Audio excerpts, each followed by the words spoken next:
welcome in to Corsa's Cove and the last day of Candlekeep Christmas. We are very excited to have this final episode for the year with the amazing people you see in front of you. I'm very excited about it.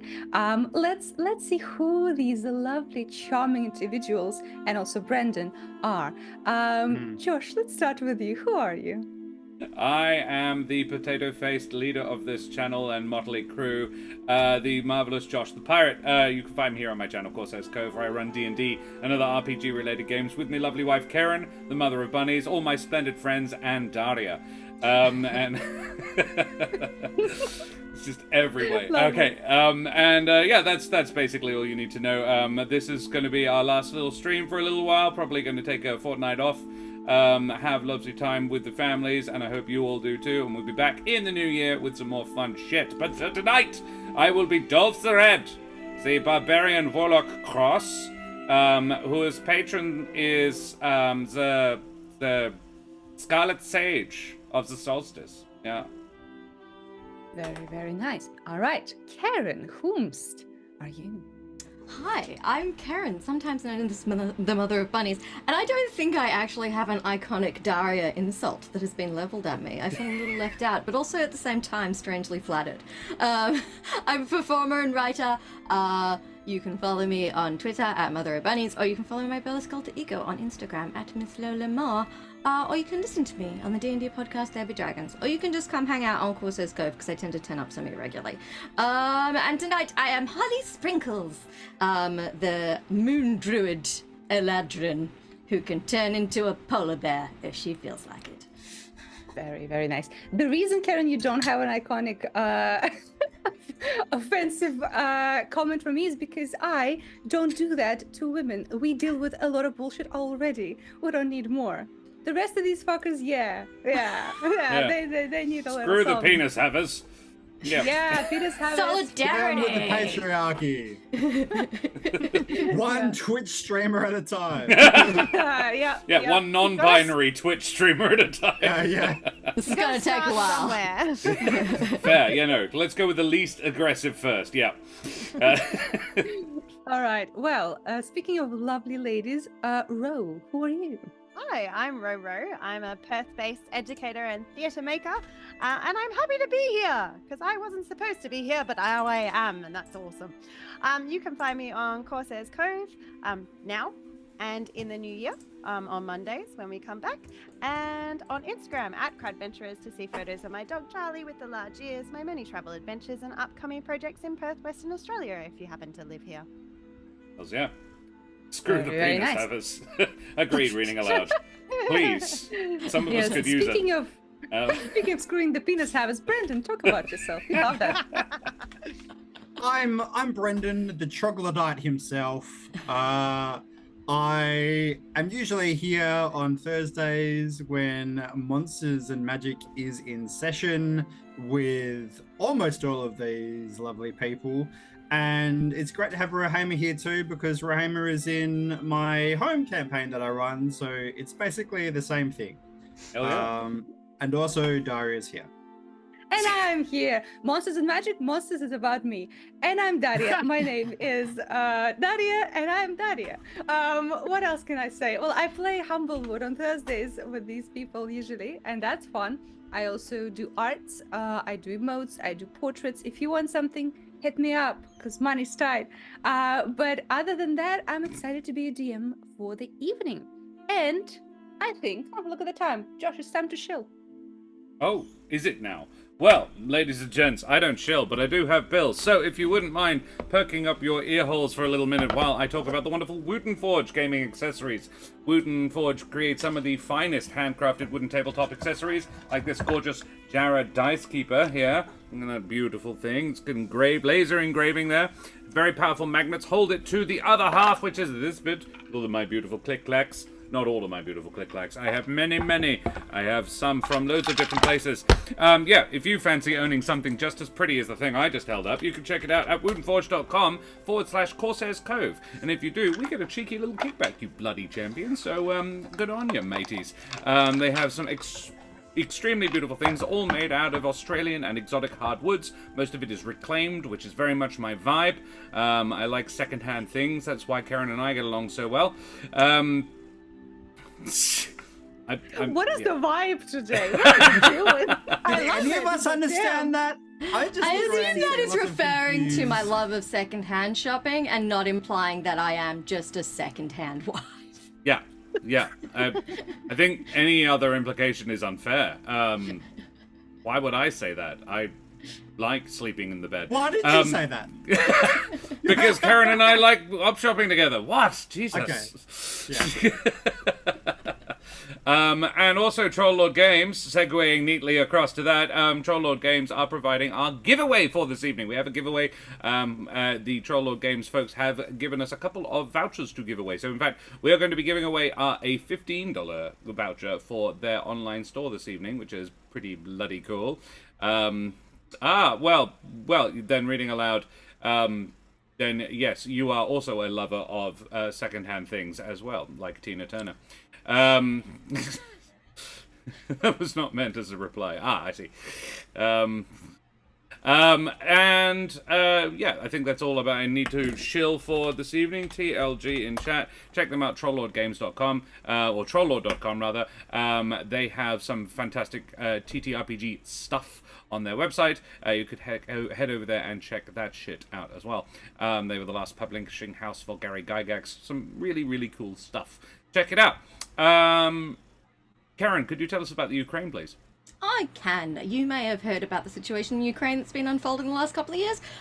Short version is this not very good. So, if you have some spare pennies rattling around your digital wallet, you can click on the link in chat and head on over to the Emergency Action Appeal, which is a group of Australian charities and not-for-profits that are working together specifically to bring aid and support to Ukrainian refugees. You can follow the link. You can direct your donation to one of the specific charities. Ignore the dog barking behind me. She doesn't get a say. Or you can just donate generally to the appeal. And every little bit is gratefully received. Splendid. We also have the giveaway that I have now activated, because internet is hard. So yes, if you type !ticket in chat, you can go into the draw to win that wonderful giveaway. Currently, Brendan is in the lead for that one because he's the only person who's done it. So the odds are in your favour right now, Brendan. Yeah. You can't let Looking Brendan good. win, not today. Alrighty, cool. Well, that's all the shilling I have to do. Thank you very much, Daria. Hand it back to you. All right, and music provided today is from Sirenscape. That is an amazing app and works 100% of the time. Sometimes, we love it. And let's get into the session, shall we? What is it? 70% of the time, it works every time. Every time, yeah. 70%. That'd be nice. Yes, It's right. great, but glitchy. Yeah, But it's free. No, it's not. no, it's not. No, wait, we do pay for it. Pay for it. Hey Daria, what's going on before we Yeah. burn a bridge with a potential sponsor? What's going on? Yeah. So, we're the QA testers, I think, more than possible workers with them. But anyway, last time we had quite an adventure, and some of the avowed that went on that adventure started disappearing and teleporting back to Candlekeep, as they often do. However, Ravira, when you cast the last spell to help Redding succeed in the mission and stand next to your bears to get ready to teleport back to Candlekeep, you catch that glimpse of sadness on Gaz's face as he looks back at you, and you see his face morph into one of determination. And you see the leaves of this book start to vibrate, and Genie, as if concentrating his effort and magic that he has so little of right now, stops the teleportation around you. You see spark starts to dissipate, and you are still with Redding and with Gaz. Surprising. How did you do that? Oh, Gaz sighs as much as a book can sigh and says, "Well, that unfortunately was a lot of my power. I was hoping to save something for the meeting with Zikran, but, well, I think it's important that you stay with us, Mr. Ravira. Oh, I'm sorry it took it out of you. But Candlekeep 0, Gaz 10. I mean, I go for Candlekeep. Right. Well, let's not say that Gaz doesn't have favorites. I And don't as you think said- anyone said that. As you say that, you see the flashes of teleportation that appear where your friends just were. Instead of Jenny, now you see Holly teleporting in. Holly, you've been in Candlekeep preparing for the upcoming feast and Yule celebration. What would you be doing in the moment of teleportation? I would like to think that Holly has been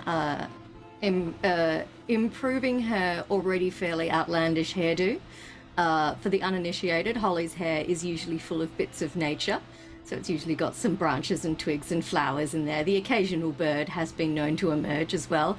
So I like to think like she's added like some extra braids and like some sprigs of holly because she's not above a pun. So when she arrives, she's in the process of like winding one of the braids around a sprig of pine needles and like, oh, drat. Oh, hello, Ravira, Redding. Oh, it looks Well- lovely. What? That's Oh, nice. thank you. As you guys catch up, you see another flash, and Dolph appears next to you. Dolph, what would you be doing?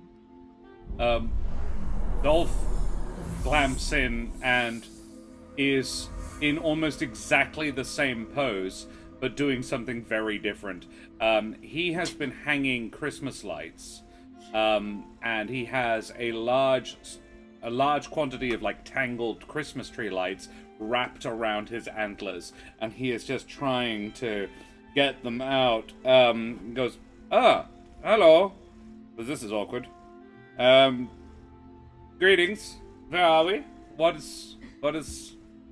Oh gosh, I hope I didn't take all of them. That's Ravira, and in this here door behind me are giant ghosts. When Redding says "ra-ra-ra-ra," you can see in the distance, in the courtyard in front of a huge door, which leads to a giant cloud giant keep on the top of the mountain. You see in the courtyard there's a small snow shelter next to which a yeti is standing and working on sculptures of snow. Some of them vaguely resemble your friends. And in front of you, you see these two huge doors fit for giants. One of them is slightly ajar, and apparently that's the way forward. Right. They're fantastic artists. Are Holly and Dolph wearing appropriate clothes for this climate? Nope. Not However, specifically. Dolph is wearing almost nothing. Dolph is wearing, Oktoberfest getup, essentially, but without a shirt. So it's just a pair of shorts with suspenders, basically, and the suspenders have bells, little And the golden suspenders bells. are tactically placed on the nips. Yeah, covering all six, all up both sides of the chest. Yeah. He is not, however, displaying any signs of being cold at all, because he has just been given a ring of. No, it's I think it was a crown. At the end of the last adventure, he was given a ring of warmth, essentially. So he is wearing that, and it has basically means he doesn't get cold. Holly usually has like a red cloak with a white fur trim on it that she wears, but it's not really designed for mountaintop weather, so she kind of wraps it around herself and was like, oh.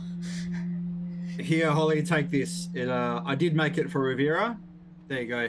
And he will toss a pretty tatty and fresh fur coat. When you say fresh, Yeah. Yes. Yes. Yes. Yes. Mhm. slightly bloody. Yeah, More than slightly. it's he hunted and skinned some furry animals in, I'm sure, a very vegan way. About 3 days ago, and that's not enough time to cure a jacket and hides. So, but it's, warm. On the plus side, it sticks without eating like a button or something. So It was very thoughtful of you. Holly's gonna kind of wear it inside out, so the fur is oh, facing that's somehow inwards. worse. Yeah, but the visuals. So the uncured flesh of animals is not pressing against.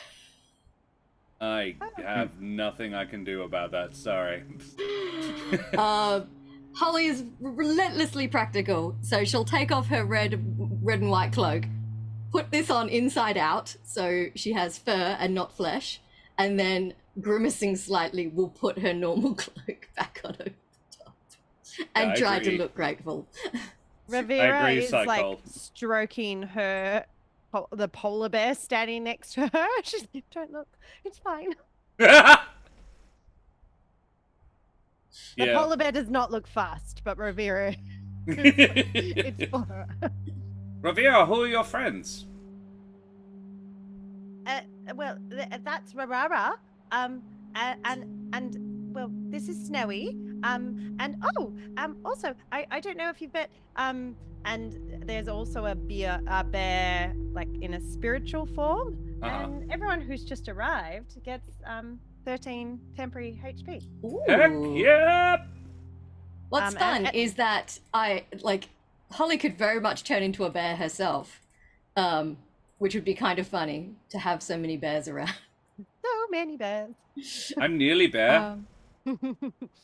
Gaz, a floating book with a face of whispers, looking like wisps of air shaped into a face, floats next to Holly and Dolph, and says, "Oh, greetings, new masters. My name is Gaz for friends, and I am a genie. How should I call you?" Oh. Hello. Oh. Hello. I am Dolph the Red. And this is Holly Sprinkles. Hello. Holly normally just goes by Sprinkles, though, I think, so either way. Oh, Holly or Sprinkles, whichever floats your boat. It is a pleasure to meet you, Master Sprinkles. How are we meeting this lovely book, Genie? Oh, well, Gaz, we were at Candlekeep, quite a while ago now, but we were at Candlekeep, and Damien brought us books that couldn't be opened, and that was Gaz's book. So we got them open with some salt water, and then we went to find their master who trapped them in the book, and that happened to be in an underwater kingdom, and then there was a dragon, and we got in a fight with the dragon, but luckily Redding showed up. Yeah, and then the because you're good at dragon. dragons. Yes, I am. The dragon did kill Sarah, but she got better. And now we're here because we think that the wizard moved here. And in fact, and he kind of dusts himself off a bit and he's a little scorched. I'm pretty sure that's confirmed. Hard confirmed. The wizard's name is Zikran? Yes, Zikran. Zikran, the abominable Zikran. wizard that made me stay in this book for so long. What a He- jerk. He likes lightning. I've been shocked by him twice now, and I haven't even met him. Yeah. Abominable, you say? Is that a play on words, or is that he is actually an abominable wizard? No, he's a water genasi, but he was always enamored by the idea of having a floating fortress, and because I wasn't powerful enough to do that for him, he imprisoned me in this book. Oh. And well, since we're in the Cloud Giant Keep, I'm pretty sure that's his next step. Maybe he wants to make this fly. Yeah, he will fly in castle. I wouldn't say no. Handy. Okay. Where do So- the ghost giants fit into this picture? You said ghost giants? Yeah, I mean, they're probably the previous occupants, and also there's some methods in there as well. I didn't get a chance to ask last session, DM, but did they? You said that the methods didn't bother about us, but did they acknowledge us? Like, did it seem like they noticed us? Can you give me an insight? Sure. Oh, I should probably open the complaint page, shouldn't I? Fun fact, the fire methods you fight near the forge in Baldur's Gate 3 was one of the early times I played without Josh looking over my shoulder, and I died really quickly. Yeah. I didn't TPK, but I think they killed Shadowheart. And then she learned. And then I learned. Yeah, 18. methods explode. Yes, 18 insight. Okay, that's not bad. So yeah, you can see that there is a couple here, a couple there in this long corridor. I think you can assume that they, at least with their passive perception, have noticed you, but did not really mind you that much. In fact, their movements seem sort of lost, as if they are looking around, either looking for something, or you know how you're a kid and mom leaves you at the cashier register and goes, oh, I'll go back for one thing, and then it's your turn next to the cashier and they're waiting for you to pay, and you're like, oh. That's kind of the vibe that they're giving off. Okay, so they're a little bit nervous. Judging by that, they definitely seem like they are present and not ghosts. Yes, they are pretty much very, very, very tangible, and you can see little snowflakes follow them wherever they go. Yeah, they're ice methods, is that right? Yes, ice methods. Yeah, well, the methods and the ghosts both saw us and didn't really seem to give a fuck. So, don't know what that means, but probably that we can just pass them. Hopefully, the ice giants seemed quite intent on their Cloud game. giants. Yes, cloud giants. They seemed quite intent on their game. I mean, I could do pass without trace if we want a little bit more sneaking power. Look, I wouldn't say no. Looks at Dolph. Yeah. I can be quite sneaky if you like, but yeah. Oh, great. Well, everybody hold still. Think sneaky thoughts. I just read that one of the components for this is mistletoe, which is so appropriate. And Holly will pluck a sprig of mistletoe from her updo. Nice. And cast pass without trace. Lovely. So that means everyone gets everyone plus can 10. Everyone can roll a stealth check with a +10 on top of it. Ravira, if you have your bears with you, they also get a +10. Filthy 20. And I'm on a 1 point of exhaustion, so I have to do that. Yes, so you do a disadvantaged one. But +10. Wait, you got a 27 without the bonus? Yeah. Redding. Sorry, No. did I get? Oh, is it- yes, so 37. Yeah. Is it add 10 or? It's add 10. yes. So a 22 for me. Nice. 26 for me. Very nice. You mean a 27 for you, Ravira? No, because it was at disadvantage. Oh, I So apologize. The 12 was the one for me, and then the bear. Aha! My bear's a stealthy friend. My bear got Nice. 19 plus 0 plus 10, so 29 for my bear. Excellent. Everyone got more than 20 with outrageous 37s present. Sarah's disgusting. ended up being 32. Sarah's here as well. Oh, Sarah's here as well. Otherwise, because Dolph was going to say, Redding, are you okay? Oh yeah, she got better. Yeah. Wait, wrong accent. She got better. Yeah, I know, but it's still. You okay? Yeah. Anyway, ghosts. Good to see her though. What does she look like at the moment? What color?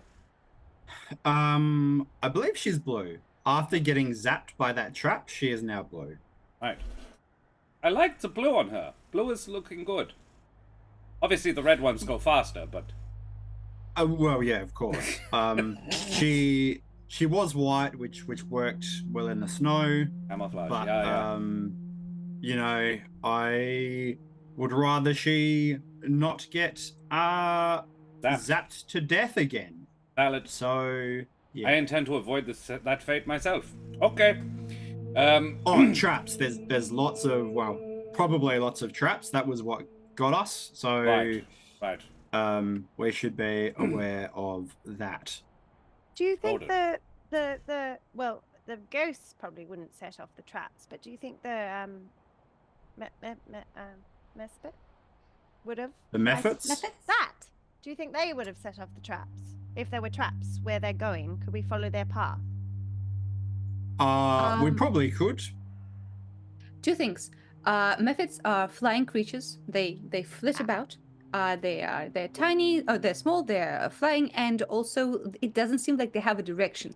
If anything, they seem lost. Okay. All right. Well, let's just keep a sharp eye out for more traps. So who's in front, keeping the sharp eye out for traps then? Red. I kind of feel like that was a pointed comment at me, Ravira, but I'll I give have a another go. +9 to perception, so I'm happy to. What? Well, I've got a +10, but I think it was investigation that we had to do. Oh, are we investigation or perception? Usually plus- for traps, investigation. Oh, well, I'm +7 for investigation, so I think that means Holly, that's you. cool. I will look out for traps as we proceed. Alrighty. You know, if we were to arbitrarily rate our strengths and weaknesses with a number system, I got a which lucky isn't 13. strictly speaking between 1 and 20, so I would say my strengths fall mostly into hurting things and to a lesser extent deceiving people. Oh. I can't imagine that. You have never struck me as anything but decent and honest. Oh. Maybe that's because he's really good at it. Or I'm telling you the truth now, but I wasn't before. We should keep All going before I get a fucking headache. Yep. Hey, Dak. The mind games. Let's talk about this for 2 more hours. I was really meaning, like, performatively. I am something of a performer. Oh, Like an we actor. did interpretive This dance is earlier. the glitter on the naked chest with bells on. I'm a performer, you see. Yeah, Well, he it's no sprinkles. wonder you're poor. You'll never have a career. Let's go. My Or- As spiritual- in, because theatre is a dead end and nobody cares or pays. The more you explain the joke, the better it gets. Yeah, go on. Yeah. Anyway, Keren investigates for 13. I 13 investigate. Oh my Yes, god, in Ravira? total. My spiritual bear has now disappeared because it's only a 1 minute Okey-doke. for the spiritual. how long do the temp HP last? Until short rest? Or what's- yeah, until a rest, I believe. There's Oh, not, lovely. I did some extra reading, and it looks like Lovely. I think they survive Alright. a short rest and not a long rest. In that case, you start stealthily, sneakily going down this huge corridor. As you pass these confused little methods, they don't seem to care about your presence that much. And as you come closer to the giants, you can still see them playing this game. Their movements are a bit slow, as if this is a memory of an action they used to do when they were alive. And as you come closer to them, you also see next to the walls a few display cases. They are pretty large and tall for giants, so I think only Dolph is tall enough to see what is inside those cases. And Dolph, you can see that the giant-sized display cases are holding faded documents and scrolls of some kind. Ooh. And, can I read any of them, or are they all in giant? I do not speak giant. What languages do you speak? Dwarvish? They are in Dwarvish. So an Hey. interesting fact. Oh yeah, because the dwarves, written- giants written. Yeah. Yeah. The written language that the Cloud Giants used was in fact Dwarvish. So you see the scrolls, and they apparently speak of the ancient history of the tribe that lived here. Ah. interesting thing. Actually, give me a history check. Ah. Yeah. Okay. I'm sure you can do it. An 8. Well, okay. I'm not sure if you can do it. You tried. Yes. So, the Cloud giants are scrolls talk. notoriously not good boys and girls. Yeah, but the scrolls talk about this isolated clan, and they lived in peace, content with being far away from squabbles with other giants or mortals or dragons. And they had propensity for magic that influences weather. So they created different specific conditions that warded off anyone they didn't want to come in, and created for them a safe haven in these clouds. That's kind of why the mountains are called cloud peaks, because these giants gathered the clouds to cover themselves from unwanted peering eyes. Oh. And the reason they did it, they could do it at least, is because apparently they had a benevolent being from elemental plane of air help them. But the language here is quite ancient, and the scrolls themselves are quite tattered and old. So it is unclear what exactly they communicated with. Just the fact that they had this boon, and apparently the magic still is imbued in this place. It makes sense why Zikran would be interested in trying to build a fortress based on the bones of what these giants had. Yeah. I relay all of this and actually say to Gaz, you wouldn't have heard of anything like that? Oh, I mean, you are you are a genie? Yes? What manner of genie are you? you don't just ask, hey, what manner of genie you are for someone you just met, but I'm of noble standing. He's a genie. He's an air one. That was basically what I was meaning. Yeah. Elementally, what? So you are air aligned. Well, you see him getting confused a little bit, and he says, I don't rightly know. I've been in this book for so long. I remember bits and pieces of what I could do before. I could transport my masses from one spot to another. I could inspire dreams and curse their enemies, but I don't remember much about myself. The book remember and do you remember a longer name? my own name. Gaz Gazria seems a Zam. little short for it. Oh, sorry? Yes, Gazria Zam. That is my name. Ah, A nice name. that is a nice Oh, name. thank you. Just being friendly by letting us. Maybe Oh. you should take your wish, Gaz, so that you can learn more about your past. Well, I'm hoping that if I do get out of the book, I get my power back and maybe will remember more. But when you spend so many years in a closed book, alone in the dark, everything starts to be hazy. That would be hard. Yeah. Oh. Sorry. Yeah, that sucks for you guys. I'm sorry to hear that. Okay, well... That's very sad. Anyway, let's go. The cloud giants next to these display cases don't pay you any mind. They seem intent on their own little game, and you can unimpeded go deeper into the fortress, going into a pretty big hall where apparently these giants would hold their dinners and lunches. This room has... So just before you go on, I do have a quick question about the giants. The game that they are playing, the components of the game, do those appear to be spectral as well? No, the stone cups that they use to hold their dice seem pretty real, and when they smash the cups on the table, you feel the physical vibration of them playing. So they're definitely interacting with the real world. Okay. Noted. Yeah. That's interesting. Mm-hmm. And You in haven't this spoken huge... to any of these giants, yeah? No. Shall we?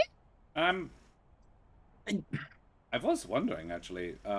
Because... I mean, last time I spoke to someone, it ended up nicely. We made a new friend, Ravira, and we did some dance and pictures. I'm not in any way Yeah, and suggesting the time otherwise. before that, my dragon ended up getting murdered. Well, that was not me. Oi, giants, can you hear us? Oh, As you raise your voice towards the giants, the echo. The echo reverberates through this corridor, and you can see one of these giants, as if in slow motion, starts to turn its blue transparent head towards you, Redding.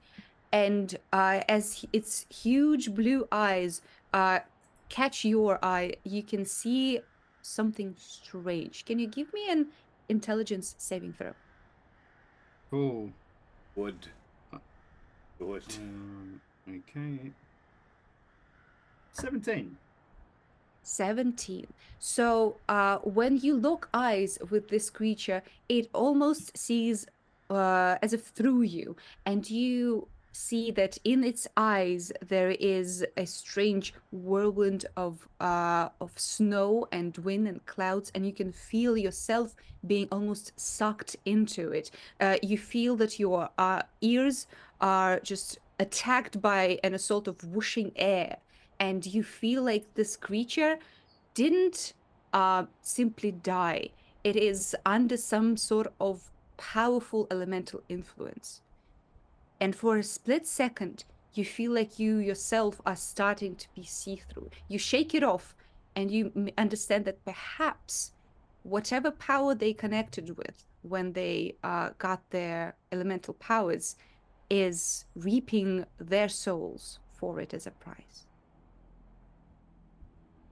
Right, that didn't feel good. Look, question answered. They can pay attention to us. Don't want to speak. Let's fucking go. Go, go, go. Let's Not go. allies. Got it. Cool. Thank you. Well discovered. Good thoughts all round. Sure. Let's go. As you guys continue going, Dolph, you see something strange. For a couple minutes after this short conversation, when Redding walks, his feet don't touch the ground. Ooh. Dolph. It doesn't. Remove. Dolph would. So Dolph is walking. I think. Yeah, he's probably taking the rear guard. If Holly's taking the lead, Dolph is a meat shield. He knows his place. He's used to being the Pathfinder, actually, but in this instance, he will be, going at the back. So none of you really looking, but all of a sudden, Dolph has this massive candy cane, and he rests the tip of the end of the crook of it on Redding's shoulder, and just pulls down a little bit, so that Redding's feet once again touch the floor. So that's a neat trick, but maybe wait till later. Do I notice anything? No, for you, it's just very, very normal. It's strange that Dolph kind of put the candy cane on your shoulder, but for you, everything is fine. Hey, what are you doing? We're floating. Stop fucking around. Let's go. I'm fucking around? You were floating. I take the hook off his shoulder and wait to see if he floats again. You raise just a couple of inches off the ground, Redding. Oh, sick. Well, that'll make sneaking a lot easier. Can you do it deliberately? I try to walk forward. You don't feel like you are in control of the whatever effect that you're under right now. So I can move or I can't move? Yeah, you can move, but it doesn't seem like you can decide whether to be on the ground or off the ground. Yeah. So when I step forward, and am I just stepping through air? Yep. Yeah. Oh, worse things have happened. If you like, I can tie a rope to you. It's not a problem, man. Okay. Stop making a mountain out of a molehill. Let's keep going then. That's fine. Hey, Holly, just you're good. Let's go. Lead on, Holly. Holly's been keeping sneaky. What are you doing? All right. So as you continue, you enter the mess hall, and there are these huge, sturdy tables, and you can see there is about a dozen cloud giants sitting and drinking and eating food. Well, they do the actions of drinking and eating food. However, the cups they bring to their mouths are empty. The bones of huge birds, you're pretty sure they are eating the remnants of a rock at some point. They are only just gnawing around a bone that is long since cleaned, and hasn't seen the meat in many centuries. And they all seem to have this quiet, somber lunch together, repeating the same actions over and over again. You can see on one of the tables, though, a jug that seems to be quite full. Sometimes one of the giants will pick it up and pour something out of it onto the bone, and you can see bits of sauce drop onto it, and the sauce is quite real. But the giant just puts the jug back and eats around the bone, not really tasting whatever it is. Does it seem like anyone has been through here recently? Is it just like thick dust on the ground, or are there any kind of trails? That would be a survival or investigation check, up to you. I would like to do survival, please. All right. And chat, type ! ticket to go into the draw. 25. 25. Okay. Yes. You notice a couple of things. There is like pretty significant amount of dust. These giants don't seem to be moving or ever from their post. And you can see that there's two arches on each side. Sorry? Okay. Two arches on each side of the mess hall. One is clearly leading into the kitchen. You can see some huge utensils there. And the other leads to a basement going down. You can see that the solitary chain of footsteps leads through the corridor to the mess hall to the basement. The marks are clearly humanoid in size. And there's only one person that went through this place. Mm-hmm. I will tap Holly on the shoulder from behind her and point that out and say, reckon that's where our lad's gone? Think so. Can I do a quick arcana check on the giants Yes, of course. as we're passing through? Mm-hmm. I am curious. That's a dirty 20. A dirty 20. That's not bad. So, first of all, what you understand is these are indeed ghosts, and the issue with them is that they are kind of stuck in this limbo. Apparently, whatever happened to them makes the ghosts relieve the memories of their life and act out the routine that they were stuck in for centuries, it seems now. You also notice that jug that one of them uses to spice up their meal is clearly a magical item as well. Can I tell what effect it's having? Or just that it is magical? Yeah, I don't think Arcana would give you the characteristics of a magical item, but you can clearly see that if everything else is long decayed and dusty, this thing looks fresh, new, and the sauce is quite real, dropping out of the jug. If you point that out to me, Dolph could tell you. Yeah, I'll kind of get Dolph's attention with that.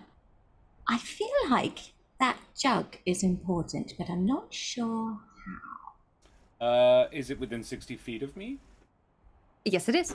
Then I will use my magic awareness, which basically tells me the location of any spell or magic item within 60 feet. When I sense a spell, I can learn the school of magic it belongs to. As long as it's not behind total cover. Right. So this is indeed a magical item. It doesn't cast any spells, but you're pretty sure this thing is something to do with a conjuration type of magic. Yeah. Is it giant-sized? it's about this big. For a giant, it's like a little sauce like tube. For a human, is quite large.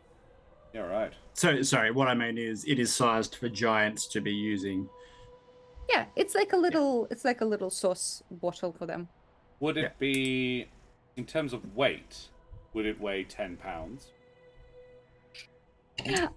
Does your magic awareness give you the weight of things? No, but Or do you want to my, go and touch my it? mage hand can lift up 10 pounds. So you want to conjure a mage hand and go touch it? Maybe. Okay. Guys, this isn't why we're here. Do we need to fuck with the ghosts again? Oh, have we done that I mean- already? Was that? Oh yeah, with that. Oh, okay, that. Yeah. All right, no, that's a valid point. I mean, feel free, but like, it wasn't fucking pleasant. Do you Oh. want to know more about the sauce? And Ravira. It makes gravy. Magical gravy, and keep your voice down. It Oh, makes gravy. Oh, so we're assuming it's real sauce. Okay. If it tastes good enough to entertain. No. He's right. We should leave. Maybe Ravira? when we've dealt with Zikran. Ravira's gonna look at her polar bear, and they have a moment. And the polar bear is gonna do a perception check that Ooh, okay. of smell. Mm-hmm. And the polar bear has advantage on that. Uh-huh. To Good. see if they can smell if it's a Gravy. if it's an actual sauce or if it's some other liquid that's not edible. Do you know what I mean? Sure. Um, What's the so result? they got a nat 20. Nat 20. Hey. And their wisdom is +1, so 21. Mm-hmm. Okay. So this is clearly, at least from a smell and how the bear kind of makes a face at it, it seems vinegar is the thing that they use. Oh, yeah, you probably don't want that on your dinner. Don't worry Kind of about makes it. sense. Kind of makes sense though, because if you're dead, you probably won't be able to sense very many. Only strong smells. Oh, Hmm. so maybe they quite enjoy it. Shall we? Yeah. Let's not spoil that. dinner. Please. We're not touching the table then. No. I'm gonna sneak on over to this, following these footsteps towards the basement entrance, and I'm going to kind of stick my head down, like just into the entrance, and listen very carefully to see if I can hear Okay. anything Give me a perception in that case. stirring in the What- depths. Just watch the surfaces. That's where the runes were before. That is a 28. 28. Yes. Okay. So you get closer and you listen, and you hear a strange whooshing sound. Something is moving down there, but not like a human would. You can't hear footsteps or like clutter of objects. Down this corridor, down the staircase, you hear like something is moving about quite rapidly.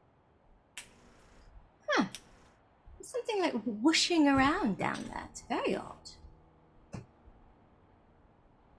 I mean, the guy we're after seems like is obsessed with wind and flying. Hmm. So it would fit his MO. Definitely comes across as a whoosher. yeah. Do we want me to assume some sort of small, inconspicuous animal and do my usual snooping?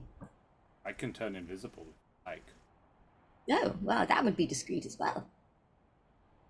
Either way, just he likes to set traps. So I'm happy for either of you to do whatever you want, but just careful not to get blown up while we're away. Noted. Oh, Are you coming with, or am I? I'll go. I don't mind stepping I on mean- landmines occasionally. rock, paper, scissors. Ready? Sure.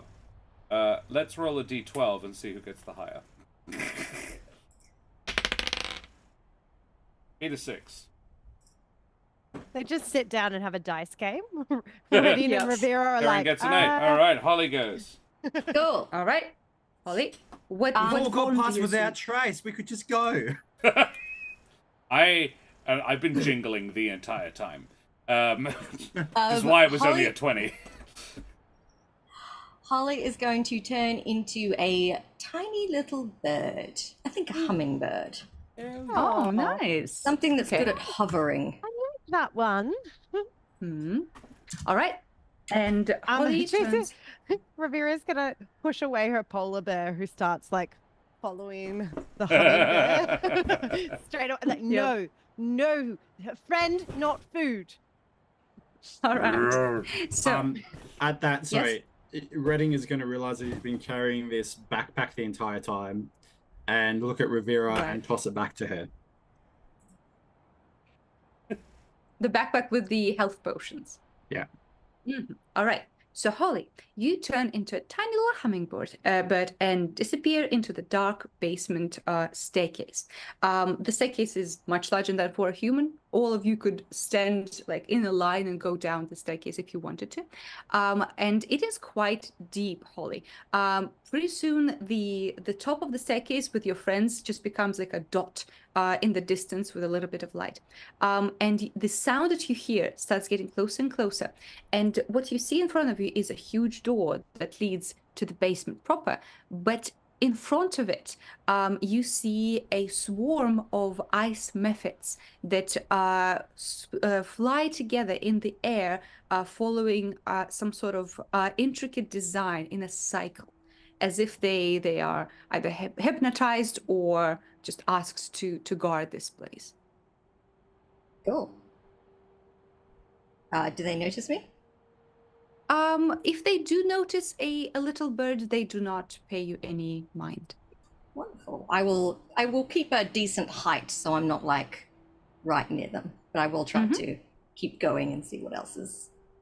Well, in front of you, there's a huge door behind the mephits. Okay. Does it have a keyhole?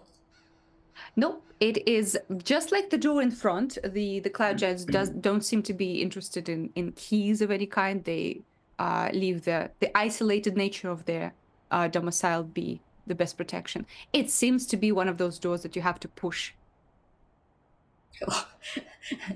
And the tiny hummingbird is not going to be able to push this door open. So, how many ice mephits did you say there were? Difficult to judge. This is a swarm. They all like melt together into this like cloud of crystals of ice. Cool. What's kind of the dimensions of this space? The space in the how wide this corridor is about 20 feet, and about 30 feet tall. Well, I will hover my way back up the stairs to my companions then. And you guys will hear the very light brrr of the hummingbird's wings, and then it like explodes into Holly. Oh, okay, long staircase, but at the bottom there is another massive door.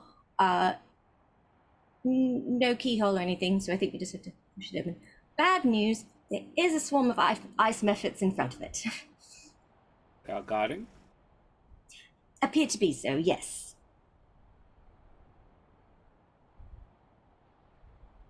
I firstly need to say, Multiverse, thank you very much for the follow, you bloody champion. Avast, matey, you wee scallywag. Or PR Multiverse, but I'm not sure exactly how to pronounce it, so I'm just going to go with Multiverse. And other than that, Dolph would say, violence?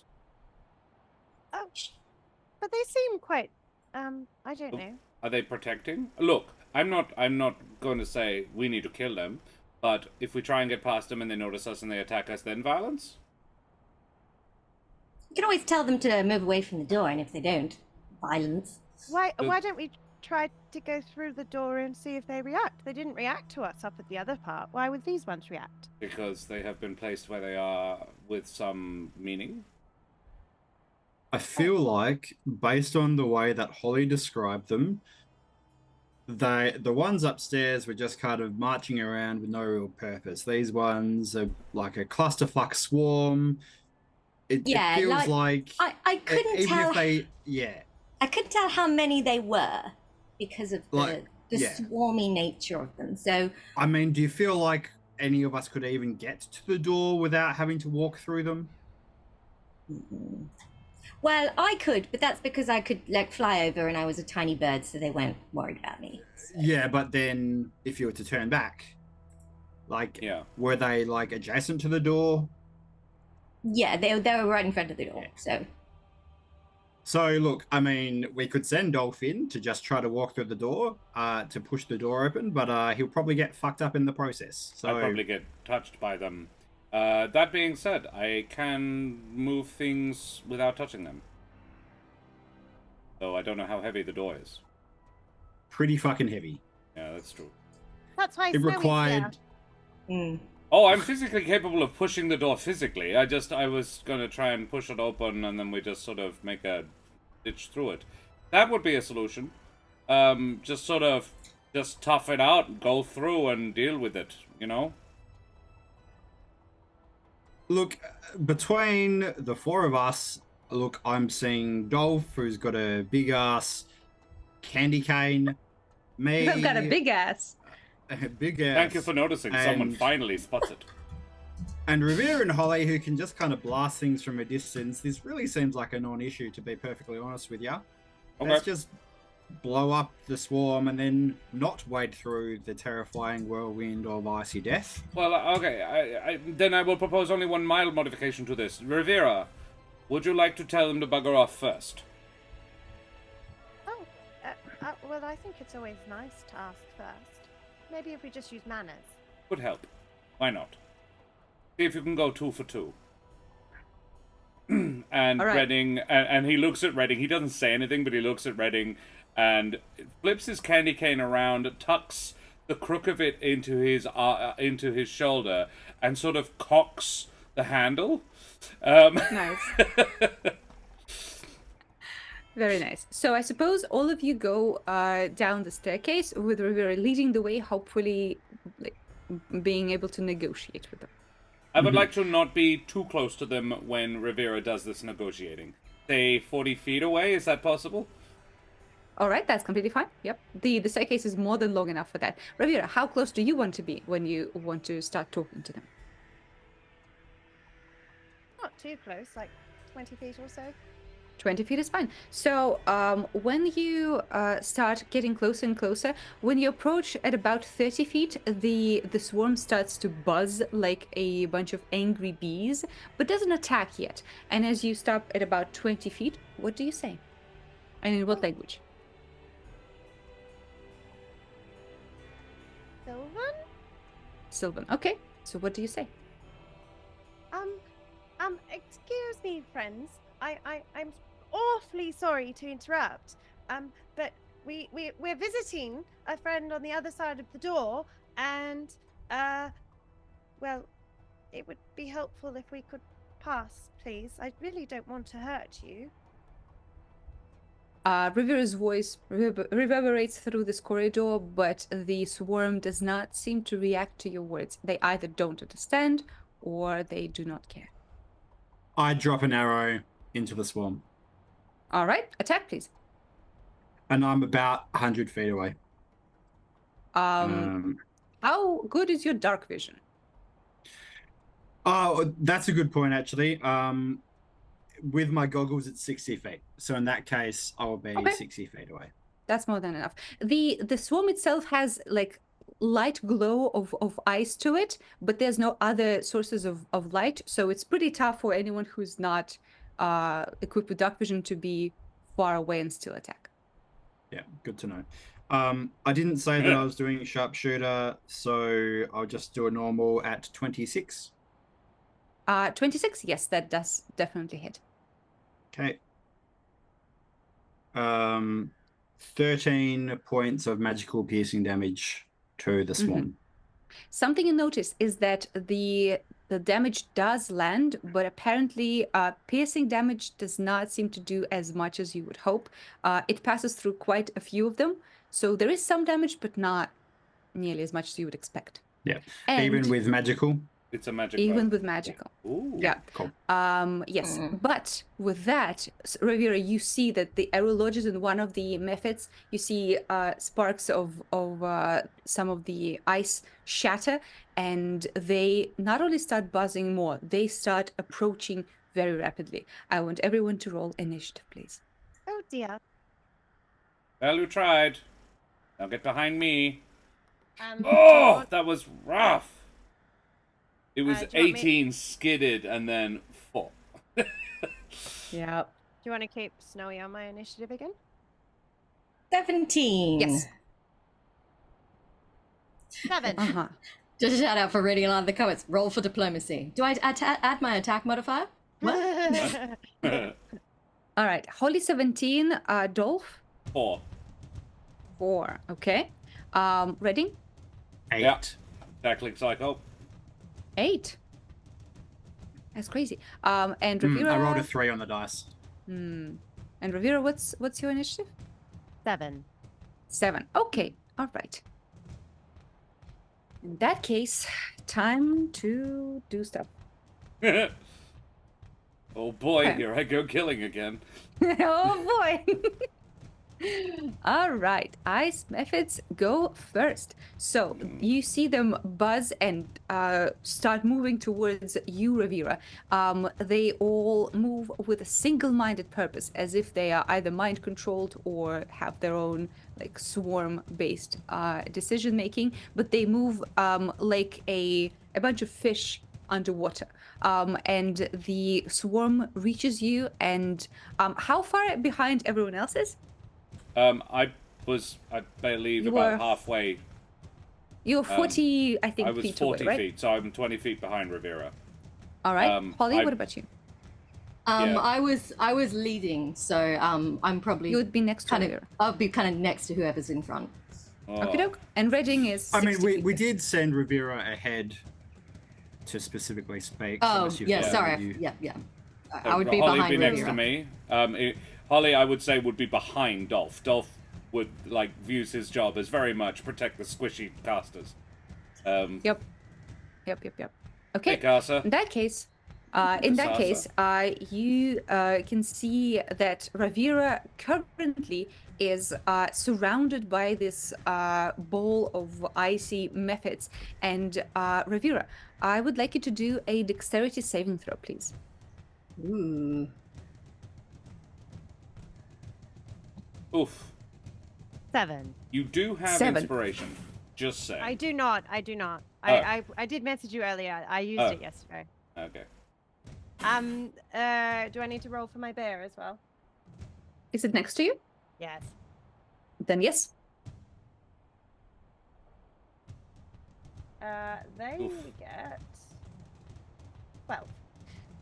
12. Okay. Both, unfortunately, do not succeed.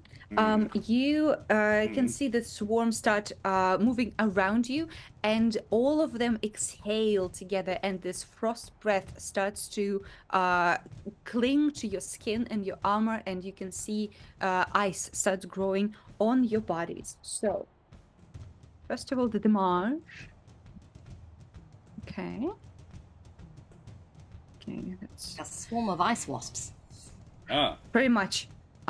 So that's 9, that's 17 plus 6, that's 17 plus 6, that's how much? 23. 23 plus 5, 28. So 28 cold damage. Woo. Yes, and both you and your bear's speed is halved for now. Rude. Yep. Ravira, as this is happening, is going to be like shrunking down, and she's going to be like, "Man, you're not late."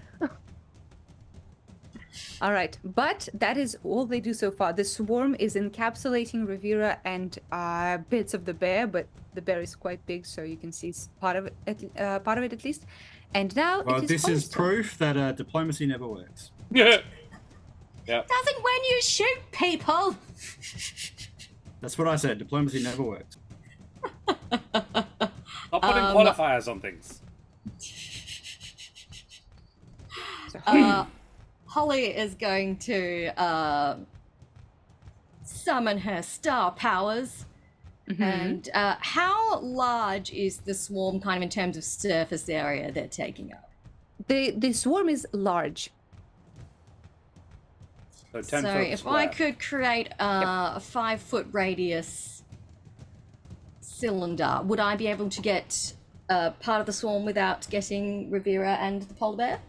I'd say yes. Yep, cool. I will cast Moonbeam Hell yeah. Nice. on the swarm. What does that mean for me? So they have to.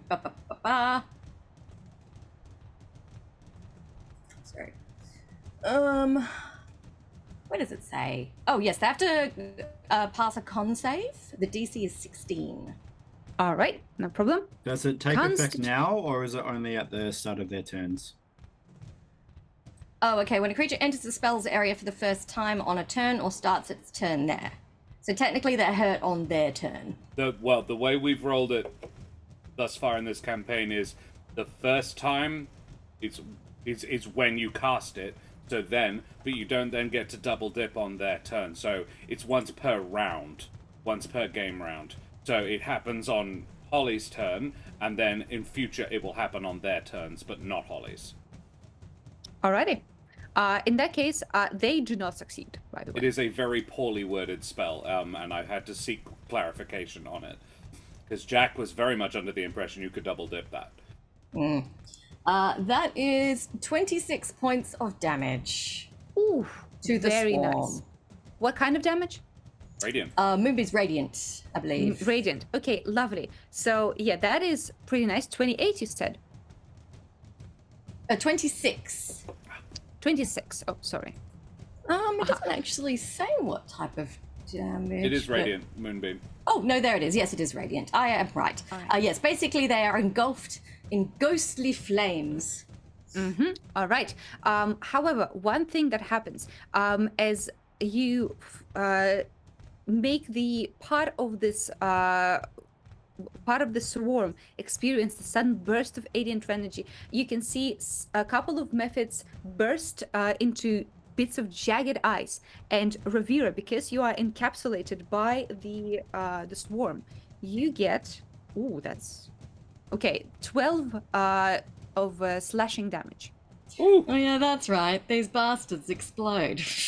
And They that do would be explode. 12 damage for Snowy as well, correct? No, because he's not encapsulated fully like you are. Okay, cool. Thanks.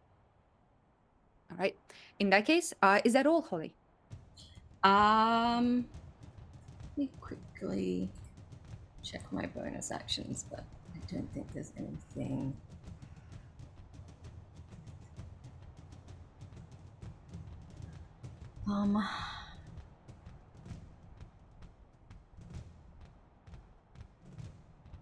Yeah, no, I'll just. Oh, I'm standing. I'm standing next to Dolph, aren't I? Yes. Yeah. No, guidance is an action. It's not a bonus action. Never mind. All right. In that case, Redding.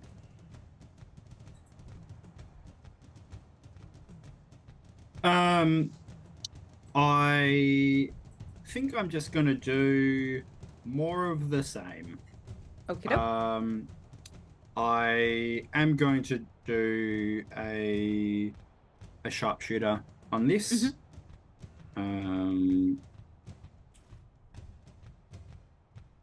Oh, that was almost a natural 16 on the dice. So 13. 13 to the ice methods. That does not, unfortunately, does not hit. Okay. I would like to try again. Okay. That is going to hit with a 31 minus 5. Hopefully. Yeah. Yeah. Yeah. Yeah.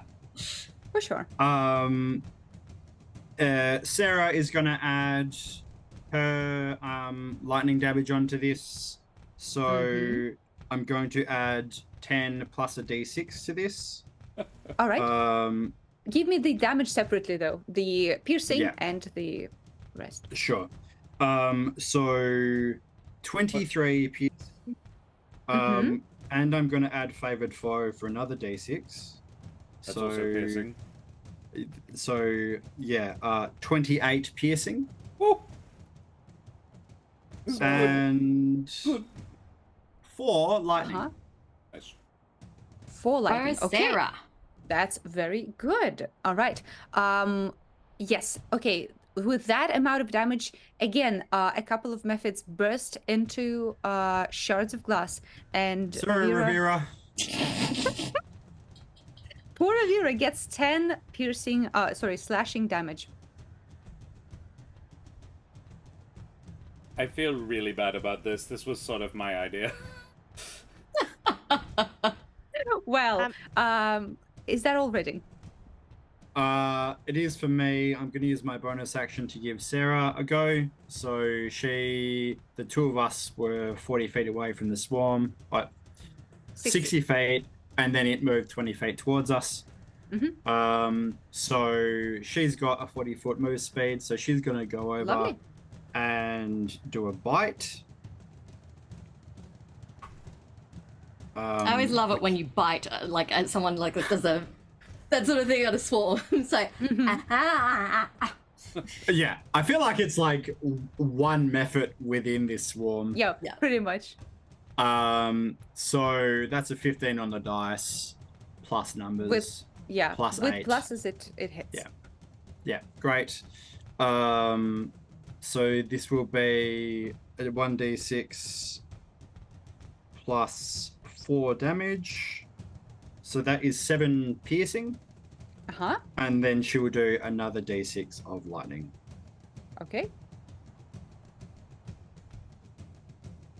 And 3 lightning. And 3 lightning. All right. Okay. At least that's not enough damage to hurt Ravira again, which is good.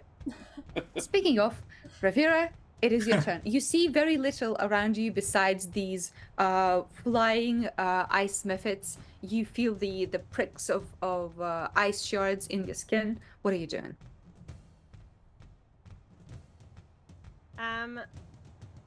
I am going to not leave Snowy. So Aww. she's gonna get real annoyed and like, boom, and there's a gust that comes out from her as I cast Gust Barrier. Nice. And I'm hoping that you might let me include Snowy in that because she's right next to me. In what way? What do you mean? Well, so it envelops, the air envelops me, and until the end of the next turn, any ranged attack made against us is done with disadvantage. Melee attackers who successfully hit us must make a Constitution saving throw. So the spell I can is put it around us. target self or target 10 feet around you? Self. In that case, if your abilities do not say that your mount is included in your spells or something, I do not believe that would be the case. But good spell all around. So you cast Gust around yourself. Is that all? Do you want to move? Do you want to? No. So I'm also going to do a bonus action healing word. Mm-hmm. On my. That is spell. 2 leveled spells, unfortunate. Oh no, I can't. Oh, true. Because one's a yeah. cantrip and one's a okay. No, I can't. Sorry. Oh, I don't want to leave it. Don't. I've got this. I've sorted it. Don't worry. She's gonna go in a second anyway. So I'm gonna have Gust. Gust is on me, and then I'm going to use.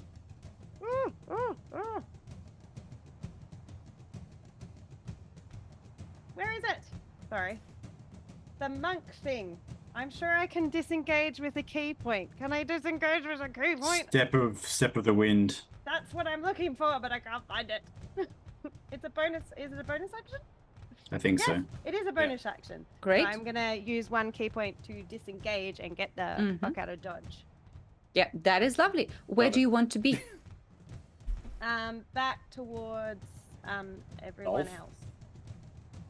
Is All right. everyone kind of in the same zone? Dolph I'm and Holly further are back. together. Okay, so I'll just take my full 30 feet away towards. All right. them. So you're behind Holly and Dolph in that situation. Great. And then the polar bear is going Yes? to go after me.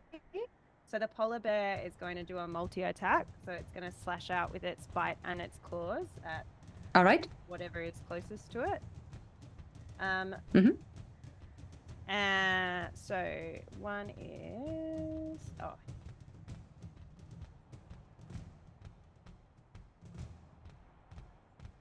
19 to hit. Yes, that surely hits. I mean, technically it's 26, but I didn't do the add because I figured. And the other one is 16 to hit. 16 does hit right on the dot. So that is 6 piercing damage from the nat 1. Piercing. That I got. Okay, that gets a little bit smaller than you would hope for.